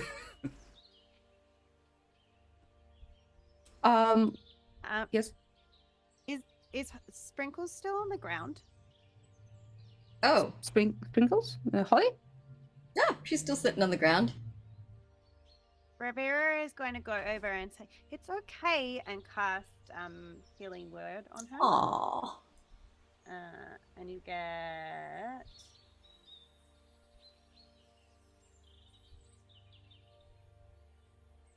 16 back? Why won't you do the maths for me? There it is, 16. I beat it. Nice. Nice. Gaz turns to Redding and says, I unfortunately don't think I'm powerful enough to overpower the Candlekeep's magics, but what I can do is teleport you back to Candlekeep from here, so you don't have to trek down all the way. But what about Bob? What about Bob? Who's Bob? Well, I mean, we'd have to at least leave him a message so he doesn't just sit at the bottom of the mountain waiting for us. Oh, well, I have sending. I can contact this Bob creature. Yes, we wouldn't want to just leave him there. He's very lovely. It shall Can't be done. shut him up. Nice. Dolph Chuckles has no idea what the fuck. Yep. We do. What Who are we is going Bob? to do about this crystal? Oh, he's a boatman. Shall we just... Or could we? Like, I- as in he rides boats. He drives the boat. Yes. Okay, I for a moment I thought he was half boat, half man. I Hey, once knew a Dolph. goose who was like that. Dolph, let's fuck up both of these things. Let's dismantle this cannon, and then look, at the very least, if we smash this crystal, then no other psycho wizards will feel inclined to do the same thing that this guy has, huh? Yeah, Dolph reaches out a fist to pound it. Cannon then- first. Cannon first. Oh, okay. No, he was going to fist bump Redding, and then and then he starts really enjoying himself. Nice. All right, and together you dismantle gleefully the cannon and then the crystal. Crystal takes surprisingly longer and more effort, but you can start seeing the spider-like cracks in the exterior of it. And with each of these cracks, you can see like a fissure starts pouring out cold air out of it. You could see like little fountains of air. And with another resounding crack, you can see that the crystal itself starts to fall apart, and all of this air that was trapped inside of it starts whooshing around the place. All of you, for a couple of seconds, are picked up by the force of this wind, and as it goes through the remains of this fortress, you can hear distant sighs of relief from one by one the different giants that were stuck here. Good call. Nice. I would like to point out that as we're flying around, I have 2 brown bears on either side of me. Good. Very nice. They swim Looking around in very the air. confused. It's like, "Arr?" Very Redding nice. will kind of paraglide on Sarah's feet Yeah. for the duration. Hell yeah. Very nice. Dolph is hanging 10 on his new hoverboard. Heck yeah. All right. And with that, Gaz looks at you and says, "Well, to the Candlekeep then." Oh! I just want to go upstairs quickly. Can I do you mind? 5 minutes. Sure. Dolph goes up to get the jug. Sure. You have the alchemic jug with you. Heck yeah. Congratulations. Guys, you know what I could do with a pleasant night's sleep for once? Get us back That out I of here. can Let's get back. Is there any cool wizard shit to steal? Yeah, Other than you the you crystal we rifle just through his destroyed? yeah he rifle through his pockets. You see that interesting looking device that he had in his hand. That surely can be something the Candlekeep might research, Interesting. as well as his tome, his wizardly tome, from which Gaz extracted the spell to give to you. Cool. Are there any other books? There are new journals in his hold here, and a few books about giants and about the elemental plane of air. I'll scoop up some of those to donate to Candlekeep. Good call. Good idea. All right. Um, And with that, yes. Dolph would come back down and say, "Holly, Merry Christmas," and gives Holly the alchemy jug. Oh, thank you. But it's like her size, right? It's Actually, no. I apologize. No, Dolph would give Holly the it's a large potion bottle containing a single giant fingernail. Nice. It is a potion of hill giant strength. Oh, thank you. I am already almost as strong as this could make me very briefly, so I thought it would be. I think it would be better if you had it. I will use it wisely. Yeah. All right. And so you teleport. Gaz picks up all of you with his magic quite niftily. You can see his genie powers returning to him bit by bit as he is finally free out of the book. And all of you are teleported back into the courtyard where Ravira and Garnot were playing when the book was presented to you in the first place. You can see that the Candlekeep preparations for the festivities have finally ended, and the Yule celebration is upon you. You can see lights of candles, sounds of music, and the smell of delicious food wafting through the giant arcane arches that lead into the dining hall. And Gaz looks over at all of you and says, Candlekeep is too filled with magic for me to stay. I shall explore. I shall go spread my wings. But although I cannot do everything to make people happy, I can give everyone a good night's sleep. So enjoy yourself, be merry, and when you go to sleep today, think, what would you want to see the most? And he meaningfully looks at Ravira. Gaz, you won't even stay for the party. It's always quite nice. Oh, too many mortals. You are quite nice, but after everything I've been through, I wish to feel free. Take some time to learn yourself again, Gaz. I hope I meet you again. And he goes for a high five.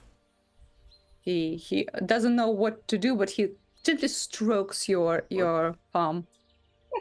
And then he goes, now we bump, like Redding and I did. Uh-huh. And this is our new one, reindeer. Okay.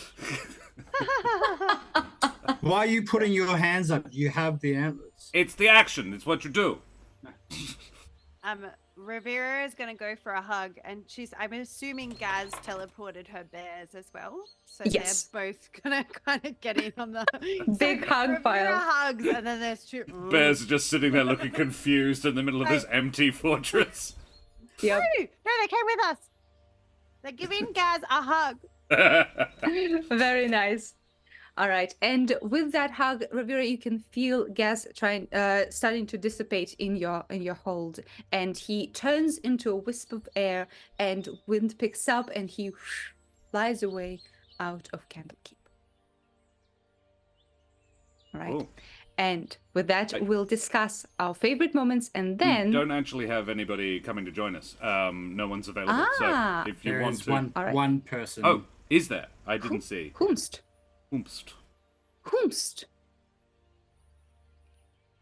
Devon. Oh, Annie. Oh, cool. What yeah. did All you right. say? Yeah, let's do that. Yeah. All right. In that case, a quick round of one favorite moment per person, so we don't keep them waiting too much, and then we'll get to the epilogue for this year's Candlekeep. So, Josh, what was your favorite moment overall today? Yes. I'm gonna have to go for the hug. I think you've got a body now. What you do is hugs. That. Yep. Heckin' Very cute. Loved it. Yep. Very, very cute. All right. What about you, Holly?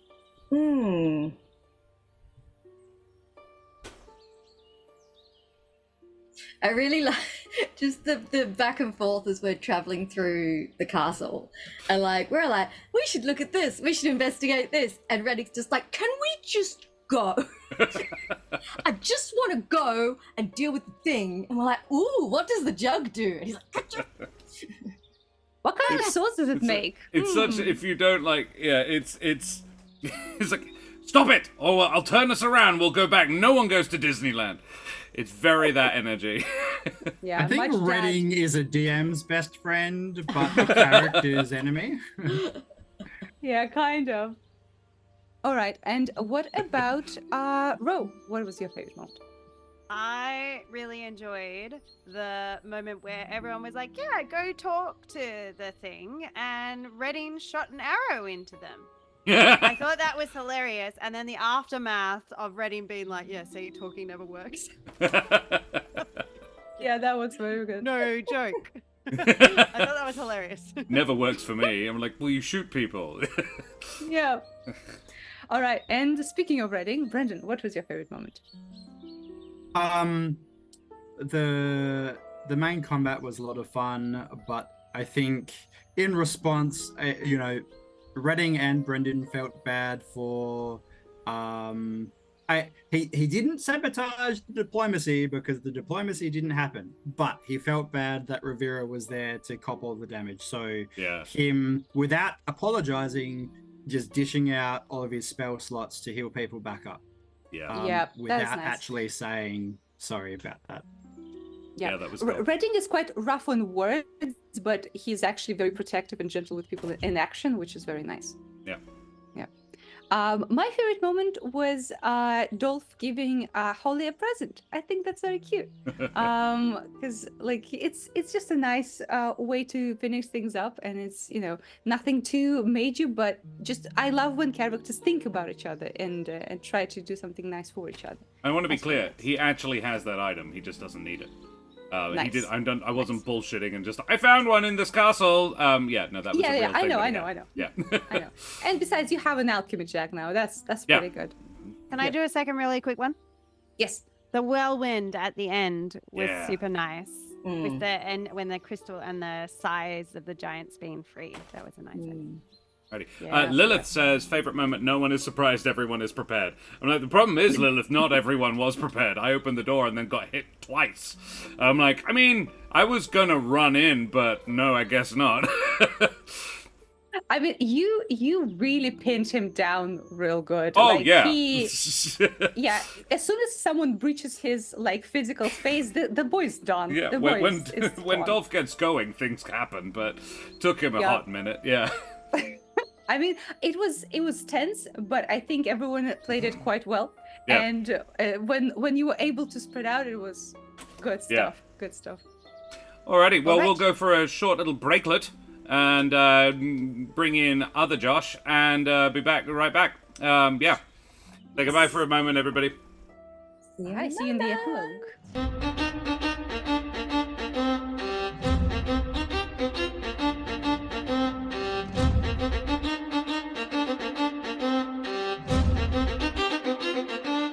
And welcome back. We are in the last tiny itsy bitsy little part of the Candlekeep Christmas for a small epilogue. And look at the lovely overlay that Josh made for the occasion. It looks very nice. All right. So the Candlekeep is indeed celebrating the turn of the year. The Yule is upon us, so we'll do two little parts. The first is how you guys would celebrate with the rest of your friends, and the second is the night that takes when you go to bed. So first, let's discuss how you would celebrate with traditions, what fun things you would do with the other people in Candlekeep. Who would like to start? Well, my very first thing I would say is actually, Duck and Slippy, thank you very much for the follow, you bloody champion. Avast, matey, you wee scallywag. But after that, I would happily let other people go first, because I haven't really thought about it. But before the celebrating began, Dolph was supposed to be hanging up lights, and he's been carrying them around this entire time, tangled in his antlers. So he goes, "Ay, scheiße," and goes and just sort of dashes off, calling for Hjort and Bitson to help him untangle things because they're experienced with antlers. And he uses his mage hand to rapidly hang Holly, help! Hummingbird, quickly! And yeah, hangs just garlands of fairy lights all around the courtyard. Sorry everyone, I got distracted. As you see, also, there's one less strings of lights available for putting up. And when you look around, you see Yevle, who is also decorated by one of the garlands, just walking around as well as a little living tree with candles and garlands. That looks good. I like that. I might try that my own self. Yeah, Dolph's main celebrations is he has presents for everyone at the Candlekeep. Like everyone he has met this year, he has probably consulted with at some point what they would like, and he has gotten it within reason. So he is he has piled up his hoverboard with presents, and he is using a chain of fairy lights that aren't lit because they're not plugged in, except where they're touching him. Nice. He is towing it around by this tangle of fairy lights, delivering presents to all of his good friends. The wrapping jobs are fairly awful. But a lot of effort has been put in, clearly.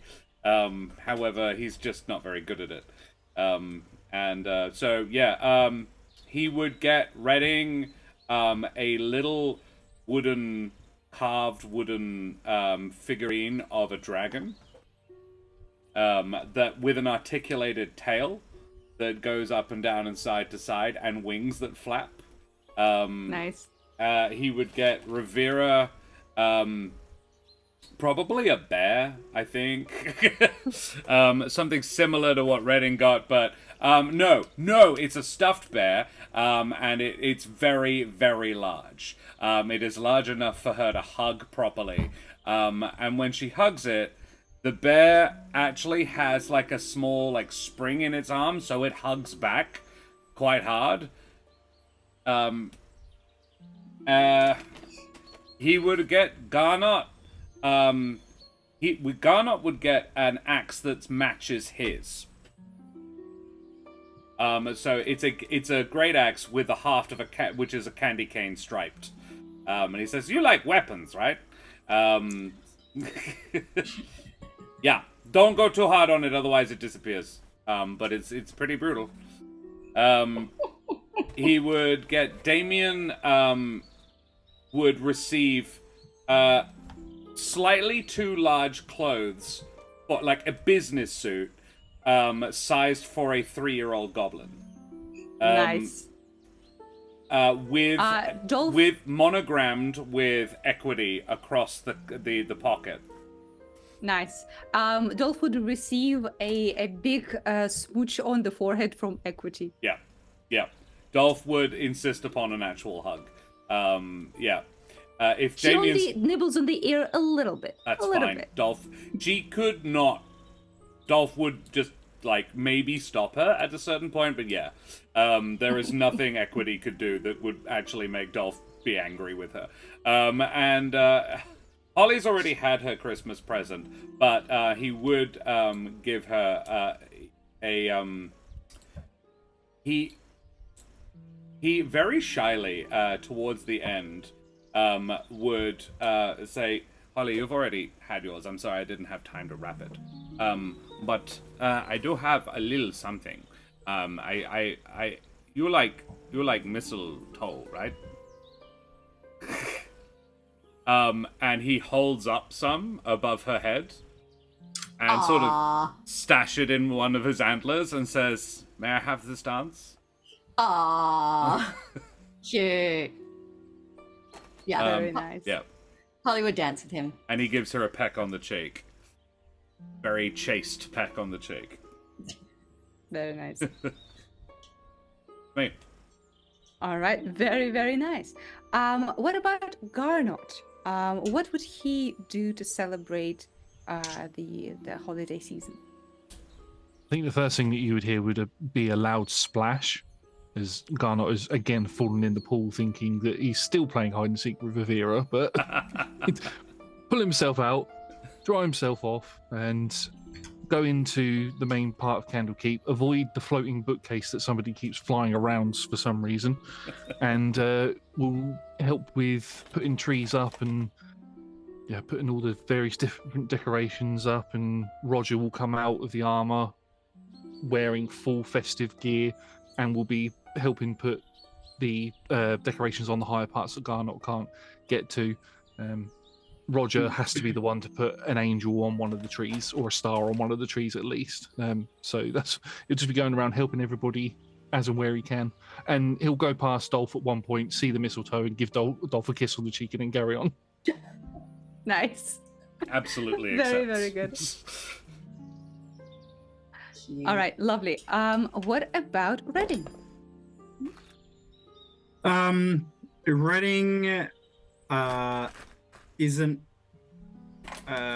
doesn't have presents for everyone, but Wood got to Ravira with a basket of vegetables and fruits, and just kind of everything very vegan, not say anything, just kind of grunt at her and present it, and then walk away.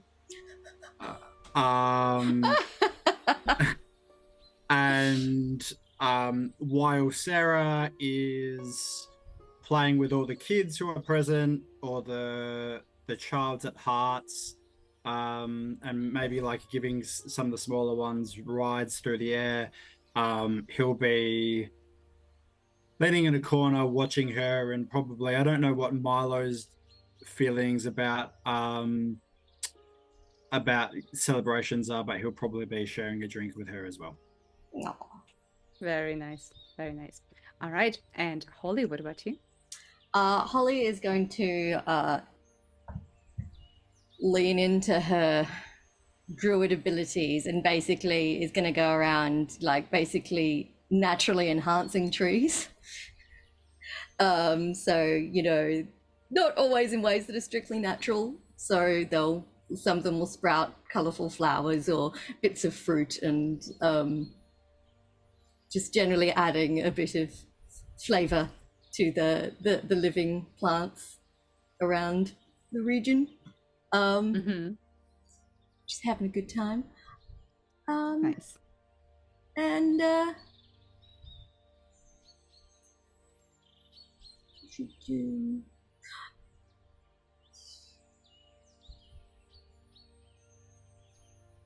Yeah, and I think at some point should probably wild shape into some sort of cute animal. Very nice. What kind of animal? It's worth pointing out that the hare can now fly. Oh yeah, my star form can fly now. Ooh. So yeah, that would be appropriate actually. Yeah, I'll take on my my starry form of Christmas past, which is an Arctic hare, which for those of you who don't know is a pure white rabbit with little black tips on its ears. But it's made of starlight, and yes, I can now fly. So Very nice. There's this rabbit made of stars flying around. I like Very to nice. imagine trailing stars as she runs. Yeah, trailing like glitter everywhere. like floopsying through the sky. Very nice. Jenny's construct mount squirrel will also try to like jump with Holly in this form, try to like follow its footsteps and like peek at you with wonder in its eyes. Aww. Can I add something quick? I'll grow some nuts on a tree for it. Nice. Redding would also have a present for Damien as well. Ooh, okay. Of like a loosely wrapped package that when opened will Redding will say it's a little old, so I hope you don't mind, but it's not used. And when opened, it will be a little baby onesie. Made out of the and same then- skins that he got No. at the time. No, it's an actual baby one. What kind of Yeah. design would it be? It would be pretty plain. It would be not Damien's typical, like it's not a mono, it doesn't have equity or anything. It's probably something that you could imagine that someone made themselves, like through the night, through several nights to keep themselves occupied. Damien, for all of this like social awkwardness, understands the significance of this, and he doesn't hug Redding, but he like claps him on the shoulder and says, "Thank you. Speaking of Redding, I wonder what happened with the book. I saw people leave, and you came back with Ravira. Did you guys open it?" Oh, well, I think some people opened it, but it really seemed to have a story of its own. A wink.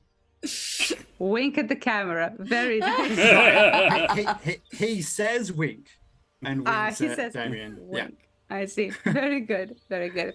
All right. Damien, in classic Damien fashion, gives you a gift that you probably wouldn't want.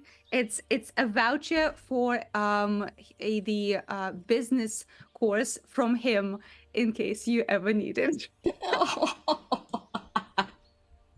Oh my god. Very nice. And Ravira, what about you? How would you celebrate? So I feel like Ravira is like quite well liked. So I feel like she probably gets lots of presents, but she's not very good at the present thing. So she has flowers and she gives people flowers and she gives people hugs. But at some point, she loves all the presents and she's very excited, but at some point she gets quite overwhelmed. So Ravira is very excited and going around, and then she runs past Garneau and she goes, "But you can't find me." And as she runs out the door, she turns into a cat and she starts going around on the different Christmas trees and like trying to just like the highest, nicest ornaments wherever she can. Very nice. Does Garneau try to climb up, or what would he do in that situation? Somehow I walk behind a Christmas tree and then appear behind a different Christmas tree. Where'd you go? Where'd you go? And I've just completely not picked up that you're above me, and I'm just looking around the floor. I'm walking around the same tree that you're currently climbing on. Very nice. Ravira jumps down and starts like circling through, and then like she'll when she kind of re-engages with people, she'll circle through legs. Very nice. Probably purring. Yep. Very nice. All right. Well, with all of your friends and all of your colleagues celebrating, you guys receive also different presents, discuss your recent adventures, and the evening ends with a huge meal with a lot of the friends you made in Candlekeep talking about their aspirations for the new year and the things that they did this year. You can see some of the keepers and the wizards of the Candlekeep cast different beautiful spells outside, and you see the sky lights up with flashes of different magic. One of the older keepers even makes a illusionary dragon spell, which makes a beautiful dragon made out of stars and glitter appear and swim around the sky over the Candlekeep. And with these beautiful moments and warm food in your bellies, you guys go to sleep. Above the Candlekeep, looking over at the beautiful fireworks and spells, is Gaz, who uses the power of the wish that he was promising you guys to send the best dreams to everyone involved. Light snow starts falling on the Candlekeep and somehow pierce through the layers of stone and wood, and tiny little snowflakes gently touch each of your foreheads. And you see beautiful, lovely dreams. Holly, what is the best dream that Holly can have this night? Holly dreams that a pair of birds make, let's say robins for Christmas flavor, a pair of robins decide to make a nest in her hair, and baby robins are hatched and raised inside her updo. Very nice. Even in the morning when Holly eventually wakes up, she swears she can hear little birds chirping around her wherever she goes. What about Redding? What does he dream of? Redding dreams that he is a few years younger. He doesn't have a scar. He is in what looks like a small, like, self-built cabin with a fire going. There's a crib in the corner, empty. He's with a woman who's about his age, who's pregnant, and they're having a conversation, and he says, you know, the rest of us can probably handle this beast by ourselves. You really don't need to go. And she will look at him for a while and then say, thanks. I was really scared, and I was really hoping that you would say that. Yeah, I think I'll stay here. And yeah, for one night, he will have that dream of something that did not happen. All right. A night of relief and of peace is waiting for Redding. What about Dolph? What does Dolph do? What does Dolph dream of? It is a whirlwind.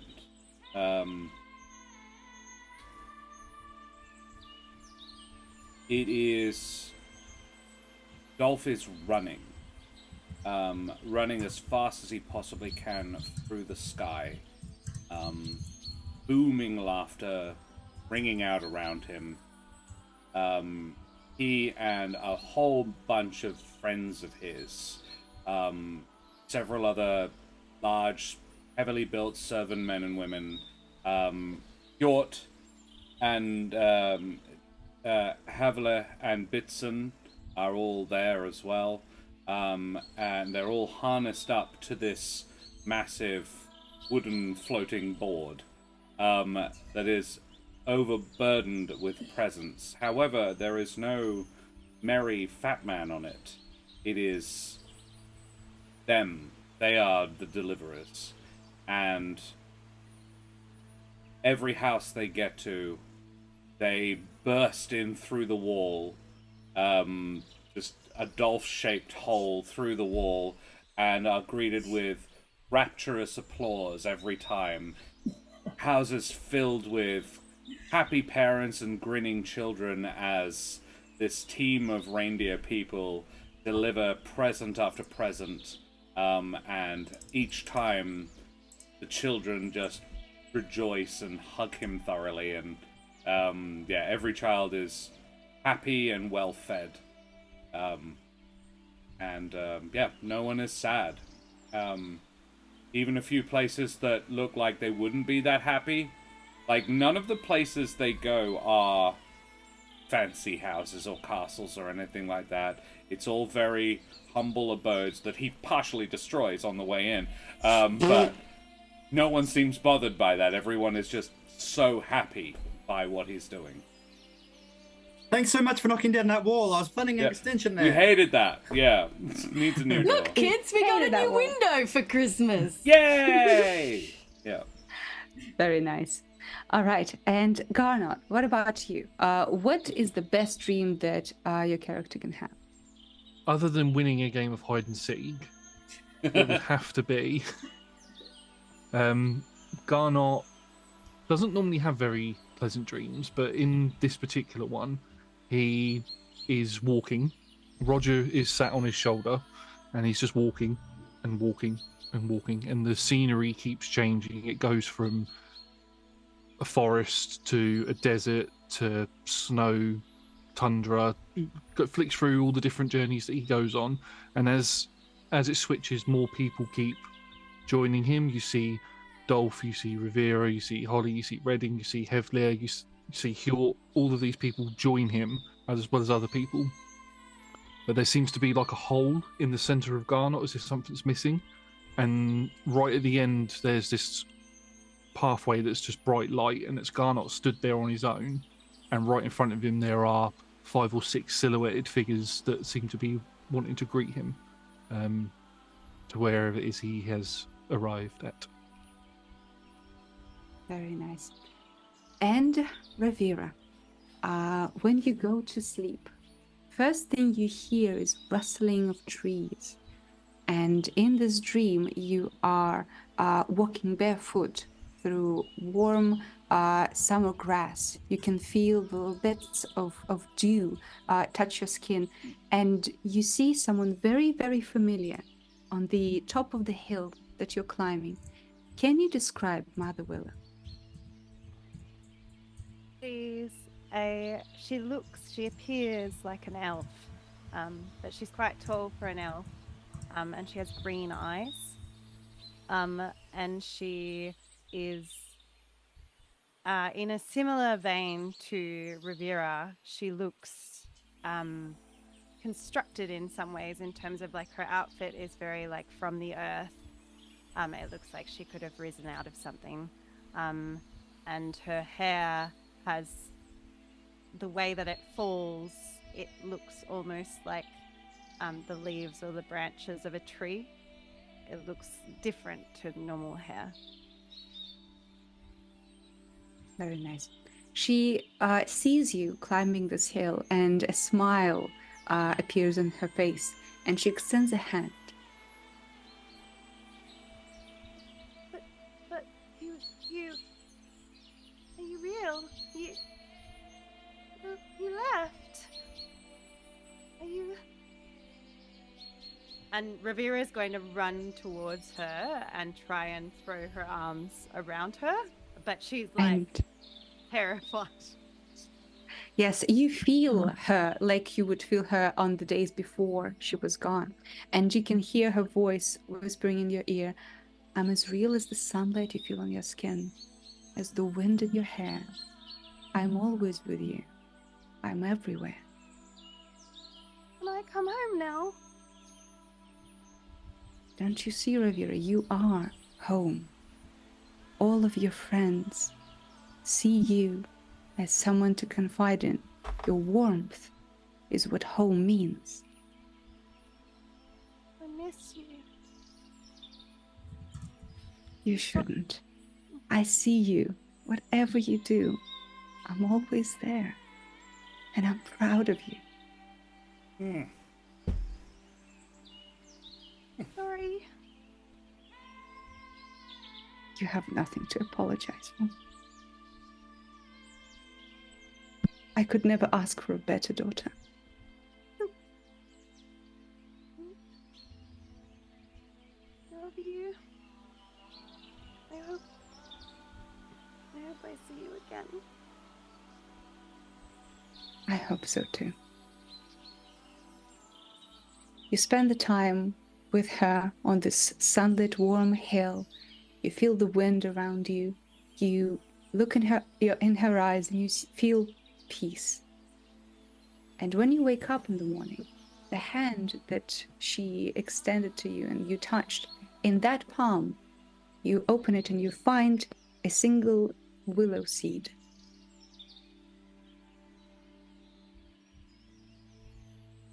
And this is where we will stop.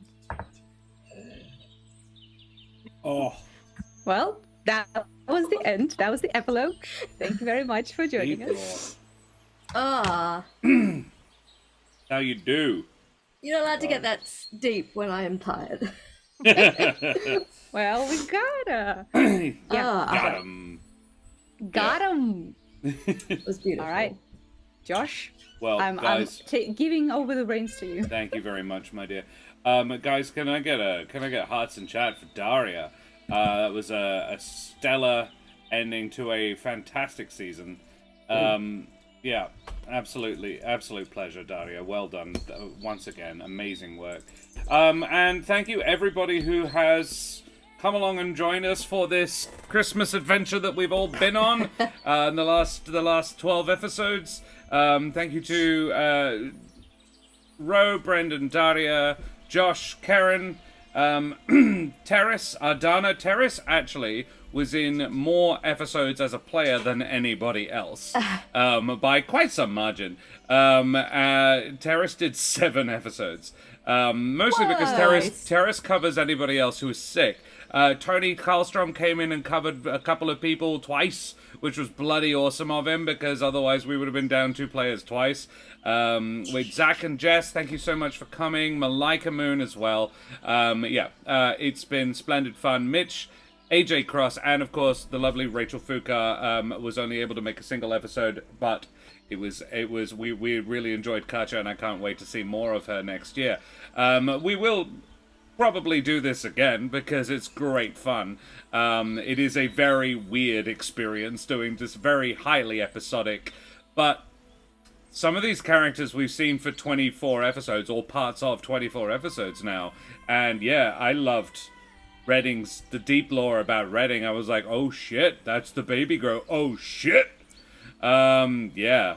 Like, when I made a joke about it and Brendan was like, no. And I was like, oh fuck, I'm sorry. Yeah, that was cool. Yeah, we're starting to see some really cool deep lore about these joke characters that they're silly, but they're fun. So yeah, it's been absolutely lovely, guys. Thank you to everybody who's made the last year on Corsair's Cove so great, because it has been. There have been some ups and downs, but yeah, it's been absolutely loving having you all here. Thank you for rolling together for having us be part of the stream team. Their support has always been top shelf. Josh is the main organizer of that, and we appreciate the heck out of it. Thank you, sir.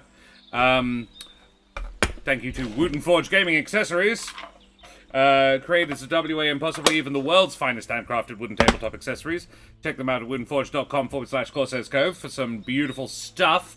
And Troll Games for all of our wonderful giveaways. We have a giveaway this evening. Type !ticket in chat to go into the giveaway draw. There's not a lot of people who've done it, bizarrely enough. So, Brendan, you're still in with a very solid chance. And I must stop it. Do it! Do it! What else do I need to say? I need to thank Keren. Because Keren has been in my rock and my hard place all year. It's, yes, Duck and Slippy. She has sorted me out when I needed sorting out. She has taken the burden when I needed it taking, and generally just been an incredibly supportive and amazing human being. It's all the reasons I married her, but I'm going to compliment her for it again anyway. Yeah, it's been a time, a place, and a thing.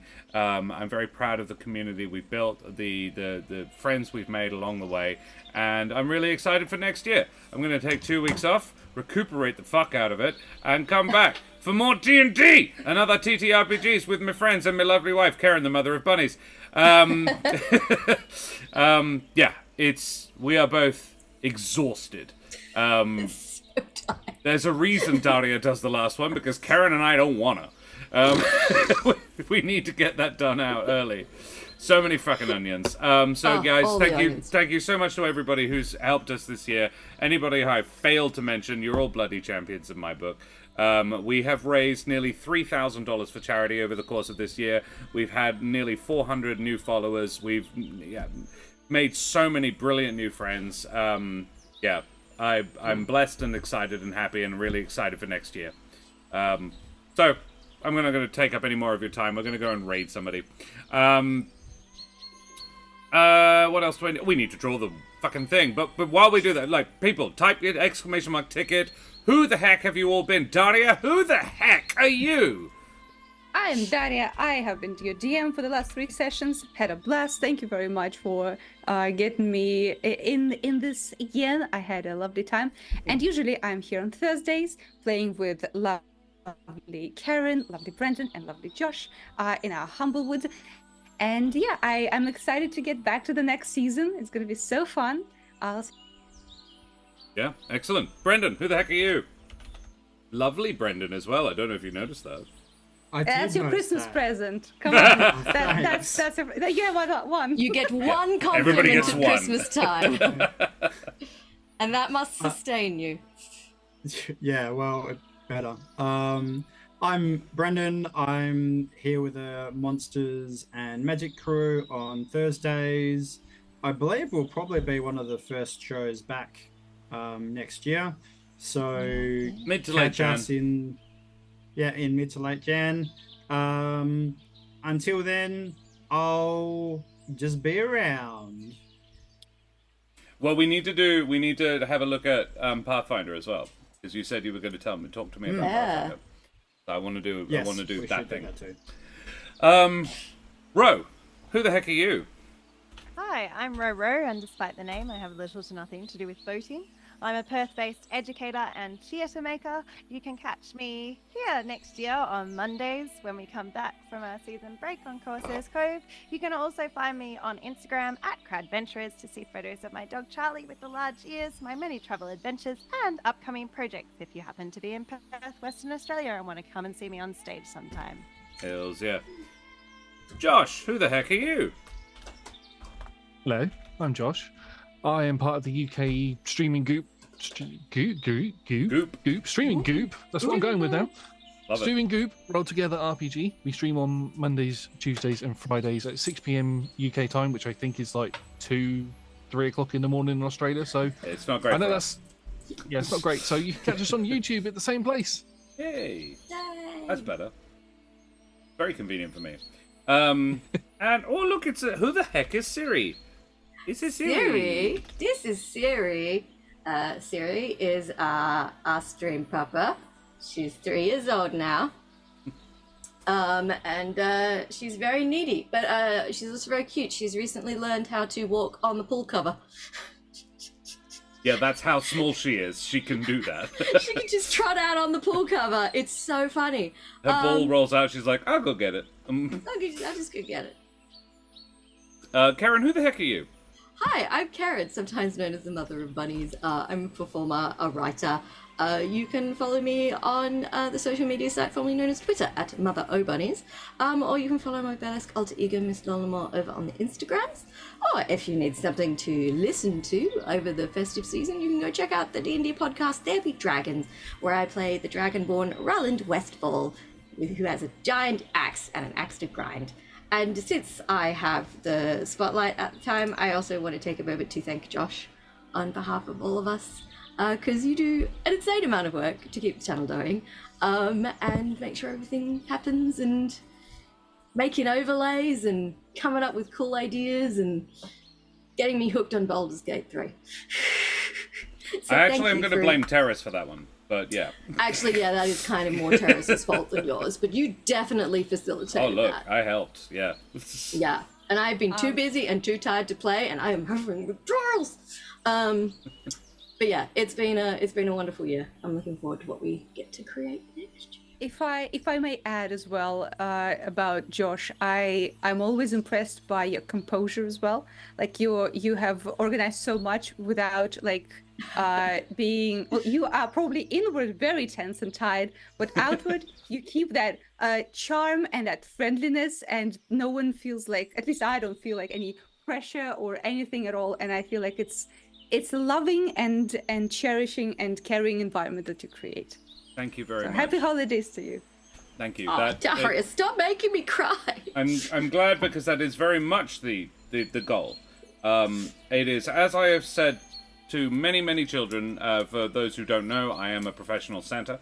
And Oh no, spoilers. the high five, the fist bump, and the reindeer is a thing I do. It's so much fun. I'm trying to make it a thing. Because the kids are like, fucking, alright. But I say to a lot of them, you know, it's not a good list. Have you been good this year? It's not about it.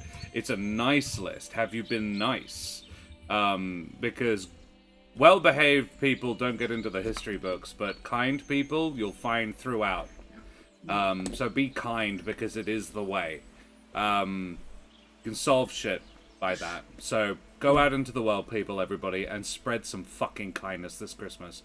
That is my wish to you, my gift to you, and let's draw the giveaway. This is for a $15 gift voucher for Troll Lord Games' online shop. Any of their digital stuff, you better get it in. It's done, it's done, it's done, it's done! Let us draw a wiener. Devon, nice! Hey, Oh! Hills you. Josh, Congratulations. congratulations. Oh dear. Sliding in at the end of the draw there. Well done. Yeah, we go. Sorry, Brendan. Alrighty. Well, guys, thank you so much. We're gonna go away and raid someone now. Let's see who we can raid. Keren, while I find a raid target, could you talk to us about the Ukraine? Just bring the mood right crashing down. Yes, sadly the Ukraine are not having a very Merry Christmas. There is still a war going on. It's not great.